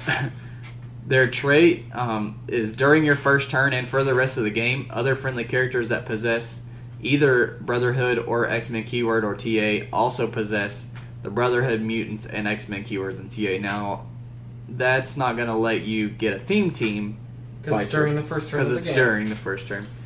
But it's going to become insanely helpful to give your Brotherhood pieces the X-Men team ability. Oh, yeah. The main reason this piece is so awesome is because it's attack power. They can use Mind Control and Psychic Blast. When they hit with either one, after actions resolve, they may use the other as a free action. Now, you know my favorite thing that's going to happen one time when I'm playing this that I'm waiting for? You Mind Control someone, you make them swing at somebody, and they're going to smack themselves with a crit miss, drop off like super senses or something, and you're going to be like, Pinsai. Yeah, you could either mind control to hit somebody, make somebody hit somebody else, and then Psychic Blast. You could hit someone with Mystics. Or you could Psychic Blast them first to get them down to their lower numbers, and then hit them with the mind control. Yeah. You do it however you want. Their damage power that they get later in their dial, they can use Leadership, and when they succeed, they may instead remove an action token from each of 2 adjacent characters that share a keyword, and that's regardless of points. That's ridiculous. Until your next turn, one of those characters gets +1 attack, -1 defense, and the other gets -1 attack, +1 defense. I like their bottom dial sidestep pulse wave, personally. Yeah, so they have a lot of running shot, some sidestep.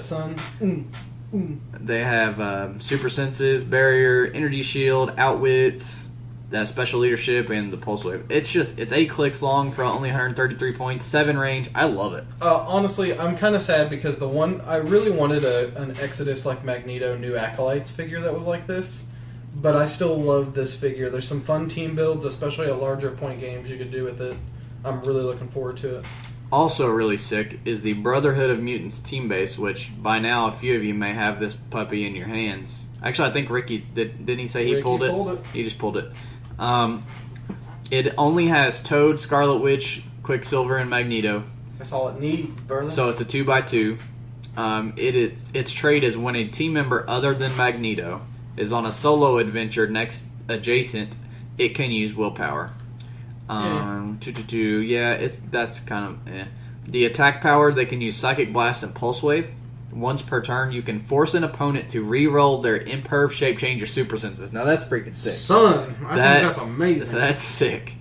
Let's see, and that makes up for the fact that they don't have Psychic Blast or whatever on that click. That makes up for because then you can make them re-roll. They don't have Psychic Blast their whole dial, I believe. Yeah, they don't have much in the way. They have TK. They can't do a whole lot of damage. They don't get exploit at all. They don't dish a lot of damage, but look, they're only 100, 150, or 250 points. They're not that expensive. Yeah. Their damage ability, they can use Perplex. If they were given a move action this turn, they can use Perplex a second time. Now, Hunter, I think the reason they may not be that good normally is because I think their 1 on their asset dial is a little damn good. Let's see. If an opposing character with the X-Men keyword or TA is on the map, modify its combat values by +1. Ooh, that's pretty tasty. That's pretty tasty, especially considering, I don't know, both of them are working together, Clix, so you'd have to shift off of them. Magneto gives you Invul, and you also have Energy Shield almost your whole dial. So you'd have Invul, Energy Shield. Quicksilver gives you Reflexes. So Scarlet Witch. Defense no matter what. Scarlet gives you Super Senses, and Toad's is okay. Give Brotherhood of Mutants a power action. Place them anywhere on the map so that they occupy at least 1 square within 6 squares of their current position. So it basically lets you hop without worrying about. Technically, you don't have to worry about other characters. Oh yeah, that's true. So you could hop away. You could. Well, here's the reason it's good. That counts as your power action. You not could your hop move. away and then take a couple pot shots back at them. It doesn't count as your move. Yeah. So you could. You power action to hop away, and then you could take pot shots. But also you have Energy Shield and Invul if you have Magneto. Yeah. So you could smack, and then hop away, and then they have to deal with your Energy Shield. Yeah. I mean, that's a fun base. I like it. Yeah, I like it. I like the fact that it's cheap. Oh yeah, that too. Oh, right. What else do we have? We have Hope. Okay. Hope has been a rules clusterfuck. Man, beforehand I would have said that I was looking most forward to Phantom X, but I'm kind of starting to look more forward to Hope. There's so many good builds with her that are already showing up. I think in Sealed, she's not that great. In Constructed, she's a freaking meta piece, no doubt. There's so many combinations. The reason that she's such an amazing piece is her attack power, Omega level mutant. Give her a free action. She can use the powers of one adjacent character until your next turn. Now that's powers. Now, I've been reading some about this today. I'm sure you have too, about what all that's going to mean in terms of rules. Well, one thing is she's only getting powers. That doesn't count. Anything that's from a trait doesn't count, even if it's a traded power. She does get their special powers in order to confirm she gets anything from their special powers. Now, the way it works, and this is the best way to rule it, and this is what the judge explained to us. If you look at any power and it says blank can use blank or give blank a power action, replace the name of the character whose power you're copying with Hope Summers. That's exactly what I was going to say. Here's a fun trick. For the Fear Itself figures, if you replace like Red She-Hulk on both of them, or whatever, she can't revert because she can't revert Hope Summers into Hope Summers. There are alter egos, though, where it just says replace her with Batman or whatever. So she can actually alter ego into figures, which is hilarious. She can become a 200-point Thor. She can become a Batman. She can be whatever she wants to be. Hope don't give two shits. This is an awesome piece, for real. She has a banner click. It's not a bad banner click. It's not, yeah. She still has a 10, 10, 16 energy shield and one with Perplex. There's some fun ones, though, like... I want to look at that magic, because is it her trait that lets her teleport through limbo? I believe so. Because if it's not, you could teleport across the map with magic, deal the one to Hope to push her off her banner click, and then she would get the teleport and you could teleport back. No, it's actually her movement power. Oh, but the phasing teleport carry is... But it's a double trait. Power. No, it's not. It's a double power. If you do at the end of your turn... But see, the carry and phasing isn't part of it. That's part of her trait. Yeah, so you could carry Hope in and then make her take the click. But I was saying... And then you could steal her prob, pulse wave, energy shield. What I was saying it for, though, was you could steal her teleportation power and teleport everyone back after Alpha Strike. Yeah, you can't steal things that are given through TAs or things through traits, but... Anyways, she's a meta piece. There's been some good teams built with her. There's just combinations. Like, this is an example... Combos. This is an example of a piece that breathes life into the game, as opposed to, oh, here's this team base, take this, run up, shoot 3 times, and that's it. Yeah. There's no imagination there. This piece breathes tons of imagination into the game. And I love good team building pieces like this. Like, I mean, like, honestly, like, you look at Batmite, you're like, okay, I can team build with Batmite a little bit, but, like, people play him because he's ridiculous overall. But pieces like Hope... There's so many teams you could throw her on, so many possibilities, so much room for activities. So many room for activities. So many. Why did you let us do that? Why did you give us Hope? Let's move on to somebody who's not quite as exciting. But no. You shut your mouth. I'm not dissing him. He's pretty cool. I don't like the figure. I like another part of him. The bookcase? Yes. Yeah, that bookcase is sick. All right, so we're talking about the bookworm. He has elaborate death trap, and his is pretty cool. His bonus is equal to the number of the current hour in the 12-hour system. Now, most games are at night. There's a good running gag with this where people on the forums are talking about stalling like 5 minutes to try to get over an hour to get an extra point towards it. If you think about it, like, okay, both the 2 venues we play at during the week are from like 6 to 9. And our venue's from 3 to 6. You're almost always getting a plus like 6. Your calendar, man, is always ridiculous on the nights we play. So this guy's getting a good bonus to his death trap all the time. His trait is he begins the game attached. The bookcase begins attached to him at no point cost. You give him a power action and place the bookcase anywhere on the map. Give the bookworm a power action and place him in the bookcase's square, and then attach the case to his base. So he can yo-yo back to it. So it's kind of like a crappy spiral type thing where he can go anywhere he wants. The only thing is, people can destroy this. You think that's true. It doesn't say it can't be destroyed, so you could just blast this thing and then get rid of his. Then he can't learn anymore. No, he's always learning. But the object itself is an object, so you could replace your objects with it. Let's find the bookcase. The bookcase is sick. It costs 6 points. It can't be destroyed. Okay, my bad. This object can't be destroyed. Characters adjacent to it can use Empower and Enhancement. On the side is a sign that just says Rare Old Books. So you're paying 6 points for an object that gives your whole entire team Empower or Enhancement, primarily in my mind, Enhancement. Hi, Hunter. My name's Austin. I really like my ranged enhance ball teams. You know what I'm going to run on every freaking team till the day I die now? A 6-point enhancement? This 6-point enhancement, son. Yeah, it's pretty cool. And objects, usually you have problems finding good uses for with ranged teams. Like, you can use them to stand on for hindering or whatever. Yeah, true. You're not using your objects. You're not using your objects anyway.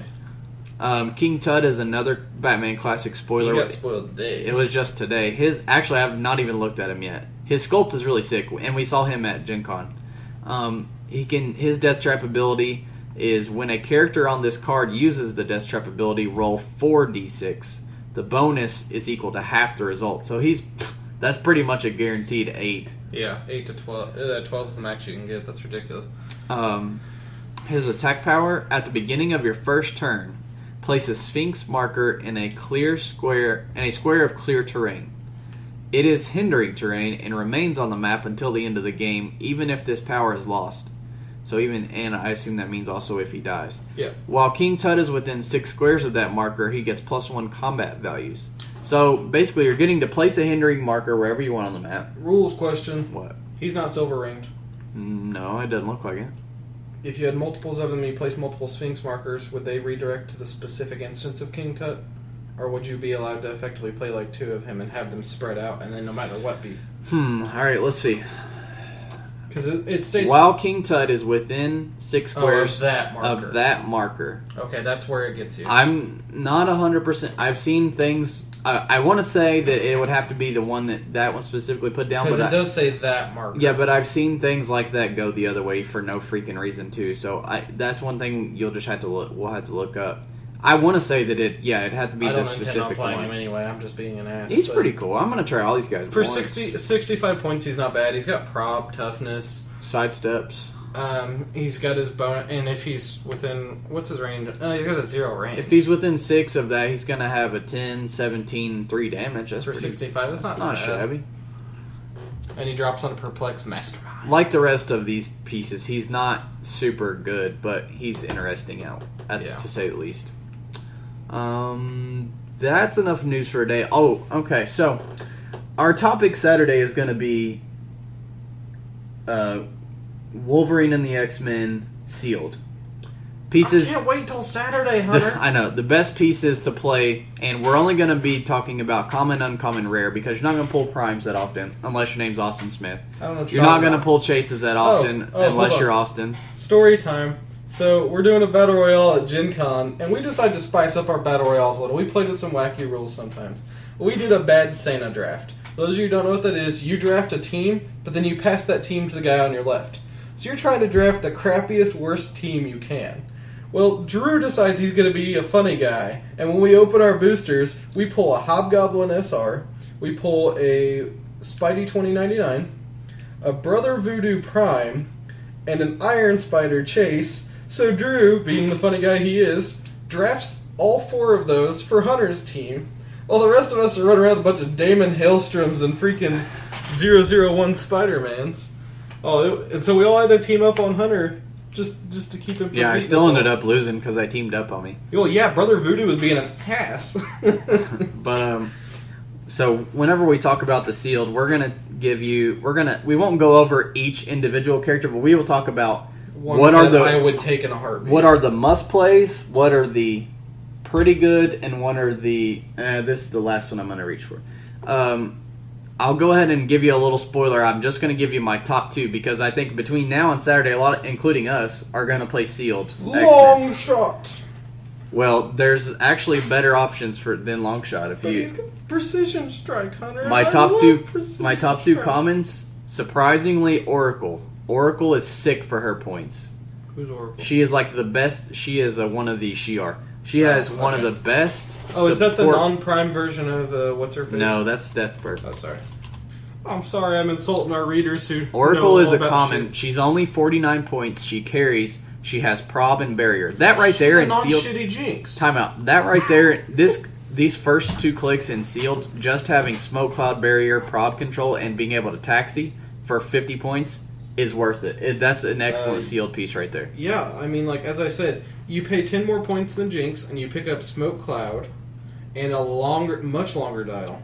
Barrier for 6 squares. Barrier and prob and sealed is sick. Oh yeah, and people sleep on it all the time. And Pulse Wave. I'm gonna pick this piece up bitch every. Gets Pulse Wave. She gets mind control too. Screw the mind control, bitch. She gets Pulse Wave. So, anyways, Oracle and Shatterstar by far. Shatterstar is gonna be. I love Shatterstar. He's the best sealed piece out of the whole set, and he's a common. Oh yeah. First of all, he's a good attacker by himself because he has a lot of either charge and sidestep and blades, and he has a special blades where he gets blades and flurry. And he would be a 19 from melee. But the main thing that sets him apart is he's only 73 points. He gets all that plus this trait. Once per game, give him a power action, place him and an adjacent friendly character of a lower point value in any adjacent squares on the map. Now, this is kind of what Spiral should have been, if you think about it. Yeah. You're only getting to place 1 character instead of your whole goddamn team. And for 2, they have to be less than you. Spiral doesn't need keywords. She doesn't care about points. She doesn't care about how many people. She does whatever the heck she wants to do. This is how it should have been done. He can only do this once a game. But So the fact that you can teleport yourself and somebody else you're gonna anywhere. pick up the nice little prob person we were just talking about. Be like, you're coming with me. I'll take anybody with me. And that actually hey, makes Wolverine, sense. what's up, buddy? Heard So, you want to Blades flurry up some people. I'm thinking Oracle and Shatterstar with Longshot as a very close third place. I love that long. Those are the best comments. Best uncommons, Kid Omega. Oh, Kid Omega's pretty sweet. He's my number one uncommon for sealed. Again, we're talking about sealed. We're not talking about constructed. Because like I said, I think Hope is amazing constructed, but I don't think she's that great sealed. Kid Omega has 6 range with a lot of mind control and outwit. That by itself is good. Here's why this guy's stupid. Trait. When you use mind control, he may target up to 3 opposing characters if all are within 3 squares of him. When using TK, this is the key. When using TK, Kid Omega may target and place up to 3 friendly characters if all are within 3 squares of him. When he does, he ignores those friendly characters for line of fire purposes. I want to point So out, your whole team is getting to move for free in various directions. there are people who will pay 50 points for a normal TK. Like that's not too bad sealed, of a deal. In sealed, that's not that bad of a deal. Yeah, you're right. In constructed, I don't think he's bad. Like honestly, outside of his lack of a defense on his first click, He has 8 clicks of life also. yeah. But people pay 50 points for a good TK. You're paying 128 for 3 at once that ignore characters on movement, and he's got outwit at 6 range, and then drops into perplex. Mind control at and 6 mind range. control. And another thing that I really like about him is he gets invul in the bottom dial. That's a key part of sealed, guys. When you have a piece that gets really changes and gets hard to kill, like that Fairchild from Teen Titans, like everybody thinks she's a support piece, and then so they kind of leave her alone a little bit. But then towards the end of the game, she shifts into unkillable mode and she wrecks. I would like to bring up that's literally, as I was talking about earlier, Street Fighter. That's a big thing. Playing character with Evil Ryu, my goal was to pick off all his damage so he couldn't get through my dampeners. That should be a big goal for you when you're playing these characters, is to pop an enemy a couple times, get them low damage, and then you end up on invul. Well, sucks to be you, buddy, because you're rolling crits or you're not dealing anything. My other top uncommon Longshot is Sunspot. He's only 76 points. He has charged super strength. That's about all you need to know. He has charged super strength with 3 damage already, and he gets sidestep, and then towards the last 3 clicks, on the team base, isn't he? Yeah, and then the last 3 clicks, he gets running shot and pulse wave. I think that's a good 76 point investment. The uncommons were the more lackluster. Now, of course, in rare, you got Spiral. I'm not even going to go over her. You know she's stupid, and you know that she's You don't even have to use her portal in sealed. She's amazing. Yeah, even without the portal, she's freaking good. I'm sure. I wonder what you're about to say here, Hunter. Who's Phantom X, and not because I love him, but seriously, he in sealed, dealing with Eva in sealed. Yeah. No. Oh, that was brought up. If you put Hope next to Eva, technically Phantom X could draw from Hope's line of fire. Hope can do whatever. Let your team do whatever they want to do. There's so many fun combos. But I think Phantom X is one of the best. He's going to be one of the pain in the butts if you're playing sealed. If I had to pray for a prime, though, I'm praying for that Deathlock prime. I think Cerise is probably the best. Cerise is really good too. Well, Deathlock Prime is really good. Screw it, I want to play Missile Silo Capturing Magneto. All right, let's move into community real quick. So, in community section this week, the question this week was, if you could only win one con exclusive from Gencon, what would you like to win? Now, what would you have said yours would be before we started? You don't even care that much about them because I was you're caring just for the value. I was you're flipping just mine. selling them. Honestly, if I had to have one from this year's Gen Con, I'd probably say Gentleman Ghost. But if I was allowed to pick from any year, I want that Venom. I think a lot of people do, but that Gentleman Ghost is just a fun one. He's good to build around. He's got a lot of fun team possibilities, and Society needs more Mystics. I liked them all, but I definitely, like we said earlier, I really want Batmite. I'm a huge Batman fan.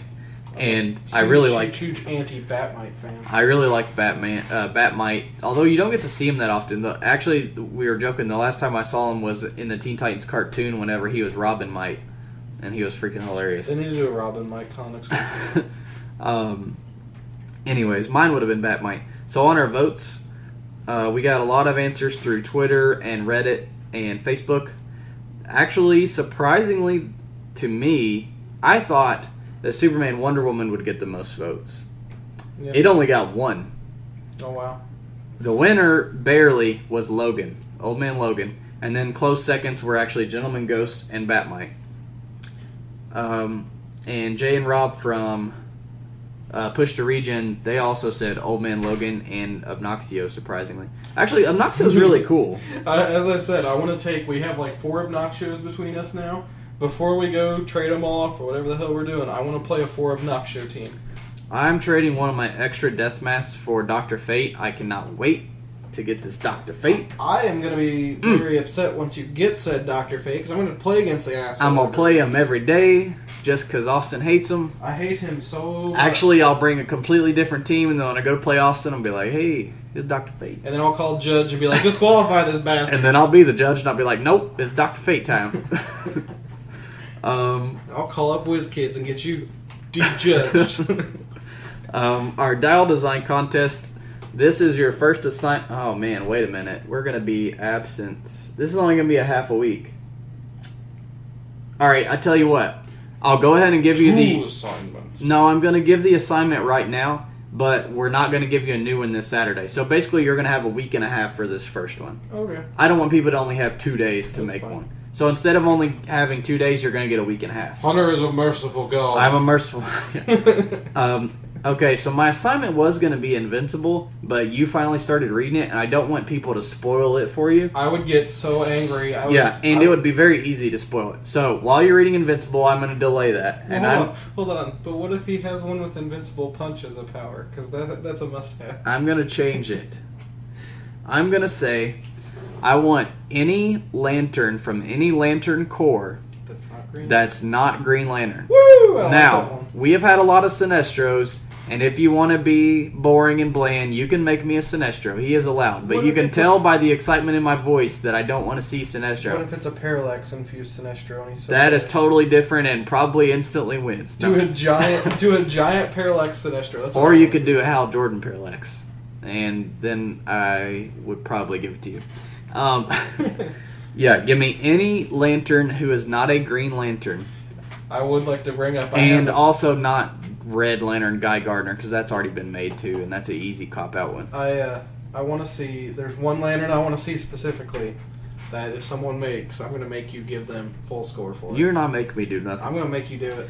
Because I know you like him too. So Alright, we'll so see. that's not going to be due this Saturday. It will be due next Saturday, which will be... 31st. The 31st. So by August 31st, that is your assignment. I will start a new thread on HC Realms. It will be linked on the podcast. Phil will be here. Phil will be here. Yay! We're going to do... Okay, so exciting news. Uh-oh. I have yet another contest for our listeners where they can win these custom poker chips. Oh. Actually, shout outs to We Are Venom. I just got your poker chips done today, matter of fact.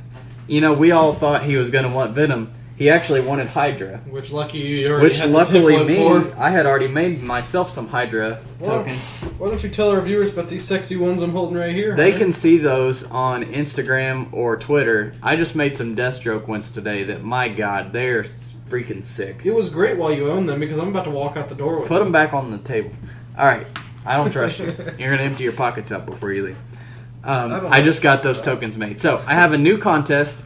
The winner of this contest is also going to get 6 custom action tokens of whatever you want. Now, this is a fun contest that you don't... It's going to make us do work, and I hate it. No, it's not going to make us do work. You're going to get to build a team for us. So the name of the segment is going to be called Best Build. And we're going to do it for each month, just like we're doing dial design. Now, your best build assignment for August, well, I guess I should explain how it works before I give the assignment. Yeah. The way it works is, I'm going to give you a build rules, and it's going to be for a tournament that is coming up at one of our local venues in the next couple weeks. What you're going to do is build a team that obeys the rules of the build, of course, and you're going to submit it to us through email. We have an email. It is dial H For Heroclix. That's 4 spelled out. Dial H For Heroclix at gmail.com. You can submit it there. You can actually submit it on Realms or Reddit too if you want. But if you want to give us a lot of information about the team, then give me an email. You can tell me what map you would like the team played on. You can give some general strategy as to these two pieces. Yeah, these two pieces. And you know what? If the more information you give us, the more likely we are to pick your build. So the way it's going to work is the listeners will submit their build ideas to us. This is just me, you, and Drew. We will go through them and we will roll dice. And whoever rolls the highest gets to pick first. And we will pick the build that we like the most and that we want to play. Now, I have almost every Clix. I have every modern Clix that exists, pretty much. And I have the majority of the Golden Age ones. But just to be safe, we'll do most of these modern. Because that's the pieces fine. I have the most of. And the pieces that I don't have, I can borrow from somebody. I don't want to play a hooker ball team with 80 con artists. Yeah. So basically, you're going to submit a build to us. What am I saying? I do want to play a hooker ball team. We're going to each pick the one that we want to play the most, and then we're going to play your teams in a tournament. Whichever one of us scores the highest with the team, the person who built that team gets to win that month, and they get 6 custom poker chip token action markers. I feel sorry for whatever sucker you get the team of, because they're going to get miserably murdered. I'm probably going to pick more creative teams, I'm not going to lie. So send in some fun combos. And you can send in whatever you want. So your assignment for best build for August is... Do you need the envelope? You can open the envelope. Are you ready? Drum roll, please. Peasant. So for those of you who have not played Peasant, it works the same way. Or is it Pauper? Which one is all commons? Pauper's all commons. Okay, I apologize. Pauper. Hunter's an idiot, guys. I'm an idiot. Pauper is all commons. So it's going to be Modern Age, 400 points with no relics and no resources. You're going to build me a team that is composed of all common pieces on the rarity. They cannot be from a starter set, and they cannot be from a fast forces. They have to be from a main set or a gravity feed. And they have to say common on the rarity when you look at them on HC Realms unit section. Okay, I was about to ask, are gravity feeds legal in side sets that don't have rarity? All side sets have rarity. The Bioshock one doesn't. Yeah, it does. They're all common. Not sure. So, those are all, they all apply. I guess if someone really wants to play Book or Liz. And really, it's not that good anyway. Yeah, that's what I'm saying. And like I was saying to somebody online the other day, the best thing about Clix is the majority of the good pieces are found in the Cure. Yeah. Honestly, think about it. Is this excluding event sets like No Man's Land and stuff like that where they're LEs? LEs do not count. Yeah, LEs rarity, when you look at them, they say limited edition. Okay, they don't say common. Has to double check, guys. It can be a common from Fear itself, because those are commons. Make sure you go on HC Realms and double check your figures. When you select a figure, it'll say rarity in the top left corner for it. Make sure it says common. If it says anything else, that's not legal. And I'll be checking these as soon as you submit them. So if you submit something to me and it's not correct, I'll email you back right away and let you fix. You can resubmit or fix whatever you want. But this is free. We laugh at you. This is free. This is fun, and this is an easy way to win these custom action tokens. And you build our teams for us. And you build our teams for us. We don't have to do anything. We're going to start giving you guys the builds for like the next tournament coming up. Those are also going to be due by August. Let's see, our tournament's going to be on August 31st. So those will be due on, I'm going to say August 29th, maybe 30th if we look at them that late. But let's say the 29th. That way I have time to get them ready ahead of time. Dear Lord, what if everyone builds zombie teams, Hunter? I guess I'll be borrowing some zombies. You can't borrow zombies. I'm not going to let you borrow them. You have to go buy them. You have like 20 and I have like a dozen. I have 30, and I want to one day play all of them. So that's our best build. And we already gave Dial Design, we already gave Best Build. Those are for August. Let's get into a little bit more community. Oh No Godzilla has sent us a few things. First of all, the one I'm excited to talk about, he wants to know our opinions on Saga. Saga is the best book on the stands right now. It is the weirdest ass book I've ever read in my life that I've loved more than any other book I've ever read. I talked Austin into reading it, and after he read the first issue, he was like, what the hell is this? Exactly my words. And I was like, keep reading it. You'll love it. And I did, honestly. And then, actually just last night I was going through what comics came out last week.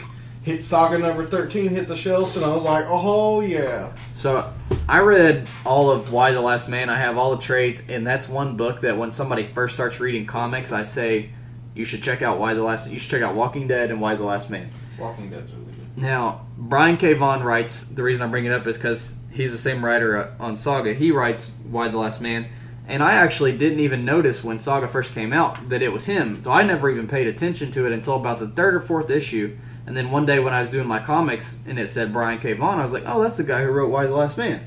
Yeah. I was like, I'm going to check this out. And I was like, so mad at myself that I didn't buy it right when it first came out. Because that first issue of Saga is worth a little bit of coin on eBay right now. They didn't make that print that many. The first print was really and short. everybody and their mama. Well, because it's weird as shit. If I'm a publisher, I don't think that thing's gonna sell well. Everybody's buying this book. It is so goddamn good. Oh, I do. I honestly. The art. This is probably I'm trying to think. This is probably my favorite art on any series, only being outshined in my personal opinion by J.H. Williams III, who's my favorite artist, on the Batwoman Elegy. That's my favorite art of all time, but this is a close second. I don't know. That chick is drawing the shit out of this. I love Saga's art, and like there's certain scenes that are like breathtaking, like when you realize how much detail they put into it. I don't know if it's my favorite art, but it's good art. I'm not denying that one. Please don't kill me, Hunter. You're entitled to your opinion, as wrong as it may be. You're entitled to it. And I'm also entitled to get my heart ripped out and you to take a bite out of it here in a minute. He asked another question that I find hilarious. Actually, I find it hilarious because it actually directly applies to me. As a judge, what would you do if your store only got one set of holiday cons? I'd murder a man. Well, I have one set of holiday cons, and I was trying to decide. I talked to the guys about it, and I said, we give them to Austin. I like that idea. Honestly, I could just take them, and nobody would even be the wiser. But I like to think of myself as a nice guy. And I also like to think that somebody would realize when I play them one day that, hey, where'd those come from? Hey, buddy, guess whose birthday is coming up? Shut up. You're not getting anything. So I talked to the guys and I thought, well, I don't really want to do a tournament where you win it. Because the thing is, I want a chance to win these things too, because I have no other chance of winning them. So the way I would rather do it is everybody who shows up. Well, we could play Rochambeau.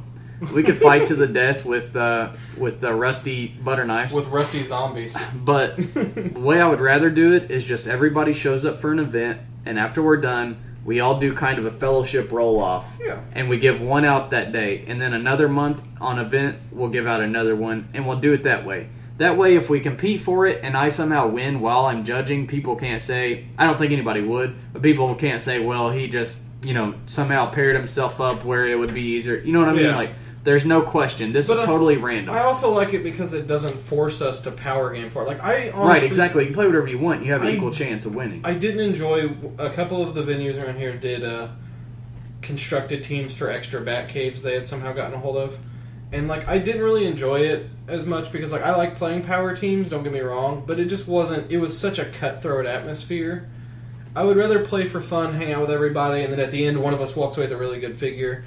And GP did the same thing with their Holiday Elf, and we had fun with that. I think that was the Kurth night. The night where I had Kurth and I smacked people through walls. Yeah, that was the...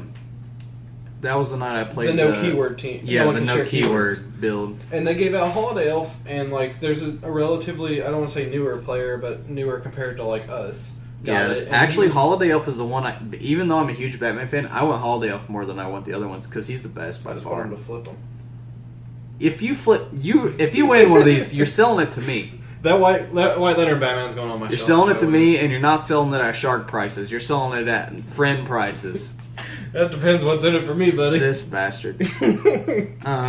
He also gives us. He also gives us a build. It's called Gunfight. Modern Age 400 points. This build was built for me. No close combat attacks. This build was definitely built for me. Can't possess stealth, and you can't have something that blocks line of fire like the hand ATA. It is a gift from God above. What did you build, Austin? I took full advantage of that Deathlock Prime from Wolverine and the X-Men. I threw him on my team, and for those of you who don't know, like he's got amazing range combat expert. He can running shot range combat, but he can't one-shot a character. The first time he goes to kill a character, they stop on their last click. I thought it was every time he went to kill him. Or no, it's only just the first time per character. Oh, okay. Oh, per character. Okay, per character, yeah. So each character he does it too. So I needed a good follow-up to that, and I was trying to find a good one. And for this build, since we can't make close combat attacks at all, I decided to go all sharpshooter, and I went with the Hawkeye from Fear itself. He gets a triple bolt end cap at a really good range, and if he hits the target, You roll a d6 for all the targets at the end, and if you roll a 4, 5, 6, they all take damage, equal number of action tokens. And if you have a dice that only has 4, 5, and 6, then you're I know, right? I just gotta keep one between my legs the whole time. I heard somebody had one of those for sale at Gencon. I know. Make the judges dig for that sucker. But, so... You run up, you take a few pot shots at him, you weaken him down. Hawkeye just goes, okay, heard you don't want to take your next turn, and incaps them all. Oh no, I missed my dice roll. What are you going to do? Oh, you're going to clear. Next turn, pop somebody else. Triple incap roll. And then I ran the Glenn Talbot or whatever. He is 33-point shield enhancement. And 2 Hulkbusters that are shield to beef up the range on the Hawkeye. And give them I can give the enhancement over to, or I could run him with the Deathlock and give him bonus damage and stuff. But I also threw a Book of the Skulls on there with 4 hammers because triple incap's not complete unless you're doing it with a 14 attack. True. I went a more fun route. Mine's not fun? Mine would be a blast. Tell me you wouldn't have a blast with that. Well, I went more on the fun factor than I did on the how good is the team. Did you play a Green Lantern Corps team? No, I didn't play Green Lantern Corps. Well, that's not a bad I've been wanting to play the Outlaws from SOG and from Teen Titans forever, but I never find a good time to play them. And I want to play them as a theme team because I like playing theme teams. Yeah. And what I ended up doing with them... I figured this was a good chance because they're all ranged. Every single one of them is ranged. Oh, I forgot Thunderbolts on Hawkeye. And that Starfire is a beast. The SOG Starfire. Yeah, the SOG one. Remember that one sealed we did where we were allowed to use where was it? We were allowed to use team packs or whatever instead of... It was our grab bag sealed. We could use team packs instead. Oh, yeah. Yeah, one of us ended up using... one of us ended up pulling that Starfire and was running it. And it was ridiculous. So I went with what I feel was the best of each, which is SOG Starfire, who, if you don't know, she does penetrating energy explosion with 2 bolts and 8 range. I went with the new Arsenal from Teen Titans because the SOG Arsenal really sucked. Shit. But everybody loves this guy. Yeah, I do love the Teen Titans Arsenal. And I went for Red Hood from the SOG set, who's a good all-around piece. Now, another reason I wanted to play Outsiders on this, or Outlaws on this. Badass. No, think about this. All right, in this format, what is the defensive power you want your team to have? If it's all range, you want them to have energy shield. Yeah. All the Outlaws have Outsiders, so no energy shield for you. Good point. And all my guys have energy shield. Every single one of these guys has energy shield. So I have it, you don't. They also, almost all of them have Sharpshooter. I was going to say, that's the one thing, like, since you can't make... I don't understand. So that means you'd have to break away every time. So if I wanted to be a douchebag, I could find the cheapest plasticity figure I could, tie up people, and then neither of us would make attacks until they break away. That's true. You could play a bunch of false facers for sure. I put the belt on Starfire to give her willpower. I know what I'm playing now. And I also played the Zatanna from New 52. God, that Zatanna. Because she's a good ranged attacker, and I've been meaning to play her a lot more too. And gave her the JLA Silver Age ATA. Yeah, that Zatanna, I've played her a few times. Like, that figure is just really good for her points, and she's got a great set of abilities down her dial. A great set of what? Abilities. Oh, okay. Yeah, that too. Oh man, we saw a Zatanna cosplay at Gen Con. Oh, yeah. Jeez, oh Pete's, man. I'm not even getting into the cosplay. Good. We're just going to move on to the next thing. Alright, that's going to wrap us up on that note. We're going to wrap up this podcast. We're going to talk about everything else on Sunday. We'll be back to a full schedule, full podcast. I say full like this one was short. This one was 2 hours long. Somehow. See, we don't even need Drew. Who needs the guy? Let him go to work. We'll bring Phil in. No, we're just kidding. Drew will be back. We got to have him back. He's got to provide those gems right at the right time. That's his job. He's going to invent catchphrases for our t-shirts. That's the reason we're bringing him back. But we'll be back, and we'll catch you guys on Saturday or Sunday. God, I wanted this guy's shirt now.